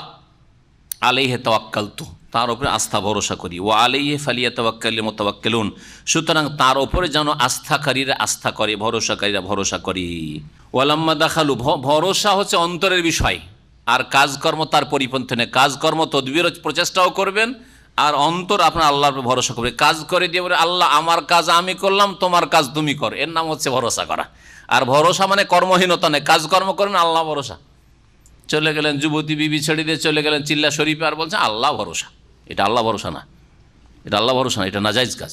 কথা বুঝতে পেরেছেন? যদি দিনের কাজে যান, নেকির কাজে যান, তো আপনার স্ত্রী যেমন বিদেশে এসছেন, হালাল রিজিকের জন্য এসছেন, ঠিক আছে, ভালো কাজে এসছেন, কিন্তু কথা হচ্ছে এই ক্ষেত্রে আপনার স্ত্রীকে শহরে একাই ছেড়ে দিয়ে চলে আসবেন, একা যাবে বাজার করতে, একাই বাড়িতে ঢুকবে। দুশ্মন থাকতে পারে, কেউ অসৎ উদ্দেশ্যে ঢুকে পড়তে পারে বাড়িতে, ক্ষতি করতে পারে। আপনি আপনার শ্বশুর বাড়ি রেখে আসেন, অথবা আপনার বাবার বাড়িতে যেখানে সাবালক ছেলেরা নাই, দেবর ভাষণ নেই, সেখানে রেখে আসেন। আর আপনি নেকড়ে বাঘের মাঝখানে আপনি আপনার বিবিকে রেখেছেন। অনেক মূর্খ ভাইরা এরকমই করছেন, নেকড়ে বাঘের মাঝখানে ও বিবিকে রেখে চলে আসছে। 5 ভাই 7 ভাই সবাই আছে, কেউ দেবর আর ভাসুর, আর বিয়ে হয়নি, একটাই বউ পেয়েছে, আর বিদেশে পাঠিয়ে দিয়েছে পোলাকে, আর ওইদিকে রেখে চলে এসছে। জায়েজ? এটা হারাম, আপনাকে জবাব দিতে হবে। কারণ আপনার বিবাহ বন্ধনে আপনার আগদে স্ত্রী আছে, আপনাকে জবাব দিতে হবে। আর এরকম বহু দুর্ঘটনা ঘটছে, হাদ্দিস ওয়ালা হারাজ, বলে শেষ করা যাবে না। সুতরাং আপনি নিরাপদ জায়গায় আপনার স্ত্রীকে রেখে আসবেন, নিরাপদ জায়গায় রেখে আসবেন। আল্লাহ রাব্বুল আলামিন যেন দিন বুঝার তৌফিক দান করেন এবং ইসলামিক পরিবার গঠনের তৌফিক দান করেন। ওয়ালাম্মা দাখালু মিন হাইসু আমারাহুম আবুহুম, যখন তারা প্রবেশ করলো যেইভাবে তাদের পিতা বলেছিলেন, তাদেরকে নির্দেশ দিয়েছিলেন, মা কানা ইউগনি আনহুম মিনাল্লাহি মিন শাই, আল্লাহর কবল থেকে রক্ষা করতে কোনো কিছুর ক্ষেত্রে তাদের কোনো কাজে আসতে পারে না, এইরকম প্রচেষ্টা। ইল্লা হাজাতান ফি নাফসি ইয়াকুব, তবে ইয়াকুবের মনের একটি চাহিদাই মাত্র ছিল, অভিপ্রায় ছিল, হাজা, মনের একটা কামনা বাসনা ছিল, চাহিদা ছিল যে এইভাবে তোমরা ঢুকলে বদনজর থেকে অনেকটা বাঁচতে পারবে। কিন্তু আল্লাহ যদি কোনো অনিষ্ট চান যে কারো বদনজর লাগবে, একা একা ঢুকলেও লাগবে। যেখান দিয়ে ঢুকছেন ওখানে বদনজর, এমন কিছু খারাপ লোক আছে যে বদনজর লেগে যেতে পারে। ওয়া ইন্নাহু লাযু ইলমিন লিমা আল্লামনাহ, আর নিঃসন্দেহে সে ছিল বড়ই এলমওয়ালা জ্ঞানী, কারণ আমি তাকে এলম দান করেছি। ইউসুফ আলাইহিস সালাম অথবা ইয়াকুব আলাইহিস সালাম বলেন, ইয়াকুব আলাইহিস সালাম নবী ছিলেন, সুতরাং আল্লাহ প্রদত্ত তার কাছে জ্ঞান ছিল। ওয়ালাকিন্না আকসারান নাস লা ইয়ালামুন, তবে অধিকাংশ লোক আসল বিষয় বুঝে না, জানে না। ওয়ালাম্মা দাখালু আলা ইউসুফ, যখন ইউসুফ আলাইহিস সালামের কাছে প্রবেশ করলো এই 11 ভাই, আওয়া এলাইহি আখাহু, তখন তার নিজ ভাই বেনিয়ামিন, যেটা সহোদর ভাই, তাকে নিজের কাছে কাছিয়ে নিলেন, আশ্রয় দিলেন। আওয়া ইয়াউই মানে নিজের কাছে বাসস্থান দিলেন বা আশ্রয় দিলেন ইউসুফ আলাইহিস সালাম। কাল আর বললেন নির্জনে গল্প করতে গিয়ে, ইন্নী আনা আখুকা, আমি তোমার ভাই কিন্তু ইউসুফ। ফালা তাবতাইস বিমা কানু ইয়ামালুন, তারা যা কিছু করতো আমার সাথে আর তোমার সাথে ছোটবেলায় যা করেছে, ওই নিয়ে তুমি নিরাশ হইও না, মনে কষ্ট নিও না। ফালা তাবতাইস বিমা কানু ইয়ামালুন, এগুলোকে মনে নিয়ে আসিও না, মনে এসব কষ্ট নিও না, যা করেছে বাদ দাও। বললাম না যে এক রুমে 2 জন করে রাখা হইতো, তো ওরা 5 ভাইকে 2 জন করে 5টা রুমে, না 10 ভাইকে 5 রুমে, 5 দুগুণে 10, 5, একজন বেঁচে গেল। তো ইউসুফ আলাইহিস সালাম চালাই করে বলছে যে এই যে নতুন যাকে নিয়ে এসছো না, ওকে আলাদা একটা ঘর দিয়ে, তোমরা 2 ভাই থাকো, আর এই আলাদা ঘরে থাক, আলাদা রুমে থাক। আর তারপরে তখন ইউসুফ আলাইহিস সালাম ওকে ডেকে অথবা তার ঘরে যেইভাবে হোক নির্জনে সব গল্প, ছোটোকাল থেকে শুরু আজ পর্যন্ত কী হলো, সব 2 ভাই গল্প হয়ে গেল, আমি ভাই। আর দেখো এটাও জানিয়ে দিলেন যে তোমাকে যে কোনো কৌশলে এখানে রাখবো, আর তুমি তাতে পেরেশান হবে না যে আমি ফেঁসে গেলাম, চোর সাব্যস্ত হলাম, ওসব কোনো চিন্তা করবে না, তোমাকে রাখবো যে কোনো কৌশলে, তুমি থেকে যাবে, আর তারপর ওরা ফিরে যাবে, আর তারপর আব্বাও আসবে। এই কৌশল করলেন তাহলে সৎ উদ্দেশ্যে কৌশল করা যায়, সৎ উদ্দেশ্যে কৌশল করা যায়, সেটা ষড়যন্ত্র না, সেটা হারাম না, সেটা নিষিদ্ধ নয়। অসৎ উদ্দেশ্য যদি থাকে কারো ক্ষতি করা, তাহলে সেটা আলাদা কথা, কিন্তু ক্ষতি করা না, কারো উপকার করার জন্য যদি কৌশল করেন তাহলে কোনো অসুবিধা নেই। ফালাম্মা জাহাজাহুম বিজাহাজিহিম জাআলা সিকায়াত ফি রাহলি আখিহি, যখন তাদের খাদ্য সামগ্রী প্রস্তুত করে দিলেন ইউসুফ আলাইহিস সালাম সব চাকর নকরের মাধ্যমে, জাআলা সিকায়াত ফি রাহলি আখিহি, তখন পানপাত্রটিকে তার ভাই, আপন ভাই অর্থাৎ বেনিয়ামিনের যে বস্তা ছিল মাল সামান, সেই খাদ্য সামগ্রীর মধ্যে ঢুকিয়ে দিলেন। পানপাত্র ছিল রাজার, আজিজে মেসের, এই পানপত্রকে ঢুকিয়ে দিলেন গোপনে, কেউ জানতে পারেনি। সুম্মা আযানা মুআযযিনুন, তারপরে এক ঘোষক ঘোষণা দিল, আইয়াহাতাল আইয়াতুহাল ঈর, হে কাফেলার লোকেরা। বুঝা, আইয়াতুহা যখন বলেছে তাহলে বোঝা গেল ঈর শব্দটি মুআন্নাস সেমাই, আইয়ুহা বললেন না, আইয়ুহান নাস যেমন আছে বললেন আইয়াতুহা, আইয়াতুহাল ঈর, হে কাফেলার লোকেরা, ইন্নাকুম লাসারিকুন, নিঃসন্দেহে তোমরা চুরি করেছ, নিঃসন্দেহে তোমরা চুরি করেছ। কালু, তখন তারা এই 10 ভাই বলল, ওয়া আকবালু আলী মাজা তাফকিদুন, তার দিকে মুখ ফিরিয়ে, অর্থাৎ ইউসুফ আলাইহিস সালামের দিকে বা তাদের দিকে যারা ঘোষণা দিল তাদের দিকে মনোযোগ দিয়ে বলল, মাজা তাফকিদুন, কি হারিয়েছে তোমাদের, কি হারিয়েছে তোমাদের। কালু, তখন তারা বলল, নাফকিদু সুআল মালিক, রাজার পানপাত্র, পানপত্র, কেউ বলেছে পানপত্র সেটাতে পান করতে না, কেউ বলছে সেটাতে মেপে দিতেন, ছিল সেটা, অর্থাৎ একটা কাঠা যে পাত্র আমাদের কাঠাতে যেটা চালটাল মাপে, তার নবী সাল্লাল্লাহু আলাইহি ওয়াসাল্লামের আমলে খাদ্যদ্রব্য কিন্তু যে ফেতরা দেওয়া হয়তো এক সায় দেওয়া হইতো, তো এইরকম কোনো পাত্র ছিল খাদ্য মেপে দেওয়ার অথবা পান করার। সেকায়া থেকে অনেক তাফসীরকারে নিয়েছেন যে এটা পানপাত্র ছিল, হতে পারে যে অভাবের জন্য দুটো কাজে ব্যবহার হইতো, আল্লাহু আ'লাম। কালু আকবালু আলাইহি মাজা তাফকিদুন, কি তোমরা হারানো পাচ্ছ। কালু, তারা বললো, নাফকিদু সুআল মালিক, রাজার পানপাত্র আমরা হারানো পাচ্ছি, হারিয়ে গিয়েছে। ওয়ালিমান জাবিহি হিমলু বাইর, আর যেই ব্যক্তি রাজার এই পানপাত্র হাজির করে দিতে পারবে, কারো কাছ থেকে উদ্ধার করে দিতে পারবে, তার জন্য হিমলু বাইর, অতিরিক্ত 1 উটের পিঠ বোঝাই খাদ্য সামগ্রী রয়েছে, পুরস্কার রয়েছে। এটাও ঘোষণা করে দিল, কেউ যদি চোর ধরে দিতে পারে আর রাজার পানপত্র কোথায় কার কাছে হারিয়ে আছে যদি এনে দিতে পারে, তো অতিরিক্ত প্রত্যেকে এক এক উটের পিঠে বোঝাই করে মাল সামান দেওয়া হচ্ছে, অতিরিক্ত একটা গিফট দেওয়া হবে তাকে, পুরস্কারের ঘোষণা করে দিলেন ইউসুফ আলাইহিস সালামের পক্ষে। ওয়া আনা বিহি যাইম, আর আমি এর দায়িত্ব নিচ্ছি, ওয়া আনা বিহি যাইম, যাইমুন মানে কাফিলুন, দামিনুন, এর জিম্মাদারি আমার ওপর। কালু তাল্লাহি লাকাদ আলিমতুম মা জিনা লিনুফসিদা ফিল আরদ, আল্লাহর কসম করে বলছি, তাল্লাহ বিল্লাহ, এ তা কসমের জন্য, আল্লাহর কসম করে বলছি, হারফে জার, এই জন্য তাল্লাহ হয়েছে। 17টি হারফে জার রয়েছে, তার মধ্যে একটি হচ্ছে তা। আল্লাহ, কিন্তু তাটি কসমের ক্ষেত্রে শুধু ব্যবহার হয় বা অনেক অর্থে ব্যবহার হয়। আল্লাহর কসম করে বলছি, লাকাদ আলিমতু, নিঃসন্দেহে আপনারা জানছেন, মা জিনা লিনুফসিদা ফিল আরদ, আমরা এই মিশরে বিশৃঙ্খলা সৃষ্টি করার জন্য আসিনি, ফাসাদ করার জন্য আসিনি। ওমা কুন্না সারিকিন, আর আমরা চোরও নই, জীবনে কোনোদিন চুরি করি নাই। কালু, তখন রাজদরবারের লোকেরা বলল, ফামা জাযাউহু ইন কুনতুম কাযিবিন, তোমরা যদি মিথ্যা কথা বলো তাহলে এর শাস্তি কি হইতে পারে। ফামা জাযাউহু, ওই চোরের কি শাস্তি হবে যদি তোমাদের মধ্যে কোনো চোর ধরা খায়, কি শাস্তি হবে বলো। কালো, তখন তারা নিজেরাই, কারা, ইউসুফ আলাইহিস সালামের ভাইয়েরা, এই 10 ভাই বলছে, জাযাউহু মা ওয়াজাদা ফি রাহলিহি ফাহুয়া জাযাউহু, শাস্তি হচ্ছে যে যার মাল সামগ্রীর মধ্যে, রাহাল মানে যে খাদ্যদ্রব্য মাল সামগ্রী। তারাকে যখন জিজ্ঞাসা করা হইলো যে আচ্ছা বলো, তোমাদের মধ্যে কাউকে যদি পাওয়া যায়, কারো যদি মাল সামগ্রীর মধ্যে এই পানপাত্র পাওয়া যায়, তো ওর শাস্তি কী হবে, এই চোরের শাস্তি। তখন ইউসুফ আলাইহিস সালামের ভাইয়েরা যেহেতু ইব্রাহিম আলাইহিস সালামের ধর্মের ওপর ছিল, তারা নিজের বাপদাদার ধর্মের যে শরীয়তি বিধান ছিল ইব্রাহিমী ধর্মের, সেই ধর্মের বিধান মোতাবেক তারা সিদ্ধান্ত দিল যে আমাদের ধর্মে, আমাদের ইসলামে যে নিয়ম নীতি আছে সেটা হচ্ছে যে চোর যদি ধরা পড়ে তাহলে যার মাল চুরি করেছে তার বাড়ির সে কৃতদাস সাব্যস্ত হবে, চাকর হয়ে যাবে, তার বাড়ি আজীবন গোলামি করতে হবে। ঠিক আছে, তাদেরই ফয়সালা। মিশরের শাসকদের যে মানবরচিত আইন ছিল সে আইনে কিন্তু রাখতে পারতো না বেনিয়ামিনকে, ওখানকার আইন দিয়ে ফয়সালা করলে। এই জন্য তাদের কাছ থেকে জেনারেল ইউসুফ আলাইহিস সালাম, আচ্ছা তোমরাই বলো যে কী বিচার হইতে পারে। ওরাই বিচারের প্রস্তাব পেশ করলো, তাহলে আর বলারও কিছু নাই, তো রাখতেই বলেছে যে যার যার কাছে মাল সামান পাওয়া যাবে সে গোলামি খাটবে। কাযালিকা নাজজি যালিমিন, এইভাবে আমরা জালেম চোরদেরকে শাস্তি দিয়ে থাকি।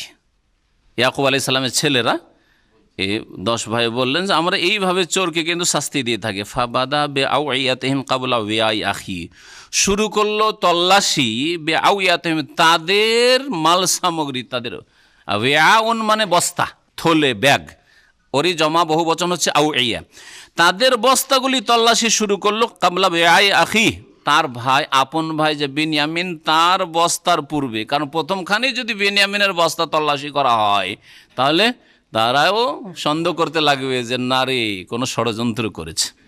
এক তো ডেকে বেড়া যে নিয়ে আসো, ওই ভাইকে নিয়ে আসতে হবে, নিয়ে আসলাম, এখন প্রথমে ও চেক করতে গিয়ে ওই চোর ধরা পড়লো, সন্দেহ হয়ে যাবে।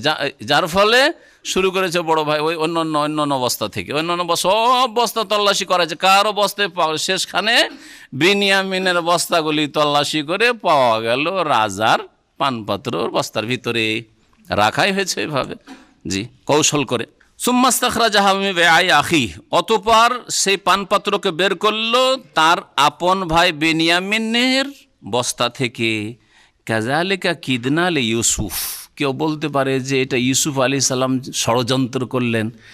এর খণ্ডনের জন্য আল্লাহ বলছেন এইভাবে আমি আল্লাহ, ইউসুফ আলাইহিস সালাম কোনো ষড়যন্ত্র করেন নাই, ইউসুফ আলাইহিস সালামের কৌশল না, আমি আল্লাহ বলছি আমার এটি সুকৌশল। কাযালিকা কিদনা লি ইউসুফ, এইভাবে আমি ইউসুফ আলাইহিস সালামের জন্য কি করেছিলাম, কৌশল করেছিলাম। কাদা ইয়াকিদু, কাইদ মানে হচ্ছে কৌশল করা, যেমন মাকার এম করো মানে হচ্ছে কৌশল করা, ষড়যন্ত্র করা, সবগুলি অর্থ হয়, ভালো অর্থ হয়, মন্দ অর্থ হয়। কৌশলটা ভালো হইতে পারে, কিন্তু ষড়যন্ত্র, ছলনা এগুলো খারাপ অর্থে ব্যবহার হয় বাংলা ভাষায়। এইভাবে আমি আল্লাহ কি করেছিলাম ইউসুফ আলাইহিস সালামের উদ্দেশ্যে, যে সে নিজের ভাইকে যাতে রাখতে পারে নিজের পাশে। দীর্ঘদিন পরে দেখা হয়েছে, আমি ইউসুফ আলাইহিস সালামের জন্য কৌশল করেছিলাম। মা কানা লিয়াখুযা আখাহু ফি দীনিল মালিক, রাজার দেশের নীতি আইন অনুযায়ী তার ভাইকে সে নিতে পারতো না। মা কানা লিয়াখুযা আখাহু, তার ভাইকে নিতে পারতো না। ফি দীনিল মালিক মানে কানুন, দিন মানে এখানে আইন কানুন, রাজার যে মিশরের রাজার যে আইন কানুন ছিল সেই আইন কানুনের ভিত্তিতে রাখতে পারতো না। ইল্লা ইয়াশা আল্লাহ, তবে আল্লাহ চাইলে, আল্লাহ চেয়েছিলেন যে ওদের মুখ দিয়ে বলিয়ে নিয়েছেন, ওরাই বলেছে যে যার মাল সামানের মধ্যে চুরি করা সামান পাওয়া যাবে আমাদের ধর্মে আছে যে ওকে গোলামি করতে হবে, শাস্তিস্বরূপ তাকে রেখে নিতে পারবেন। নারফাউ দারাজাতিম মান নাশা, আমি মর্যাদা সমূহ উঁচা করি যাদের চাই। ওয়া ফাওকা কুল্লি যি ইলমিন আলিম, আর প্রত্যেক জ্ঞানীর ওপর একজন বড় জ্ঞানী রয়েছে, প্রত্যেক জ্ঞানীর ওপর এক বড় জ্ঞানী রয়েছে, এ কথা মুখস্থ করে নেন। আর আপনাদের মুখস্থ করার আগে আলেম সমাজকে মুখস্থ করা উচিত, ঠিক কিনা? হ্যাঁ, কারণ যার কাছে বিদ্যা আছে তাদের মধ্যে অহংকার আছে, বিদ্যার অহংকার, যার কাছে সৌন্দর্য আছে সৌন্দর্যের অহংকার, যার কাছে ধন আছে ওদের ধনের অহংকার। এইরকমই যারা শাসক, হ্যাঁ, যাদের কাছে এইরকম ক্ষমতা আছে, জনবল আছে বা শাসন ক্ষমতা আছে, তাদেরকে এই আয়াতের তরজমা তাফসীর পড়া উচিত।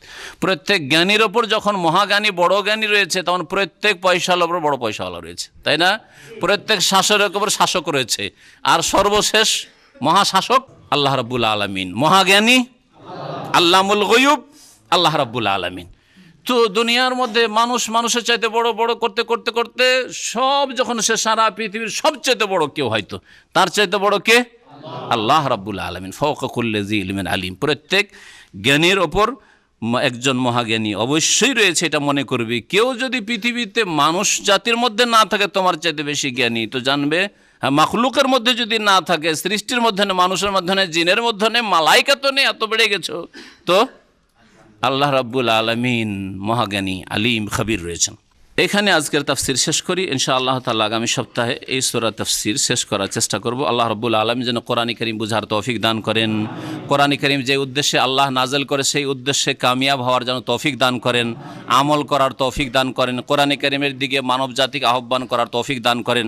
আল্লাহ রাব্বুল দিনের উপর ধৈর্য ধারণের যেন তৌফিক দান করেন। ওয়া সাল্লাল্লাহু আলা নবিয়িনা মুহাম্মদ ওয়া আলা আলিহি ওয়া সাহবিহি আজমাইন। আজানের সময় সালাম দেওয়া যাবে কিনা বাইরে থেকে একবার জিজ্ঞেস করেছেন, হ্যাঁ সালাম দেওয়া যাবে, কোনো অসুবিধা নেই।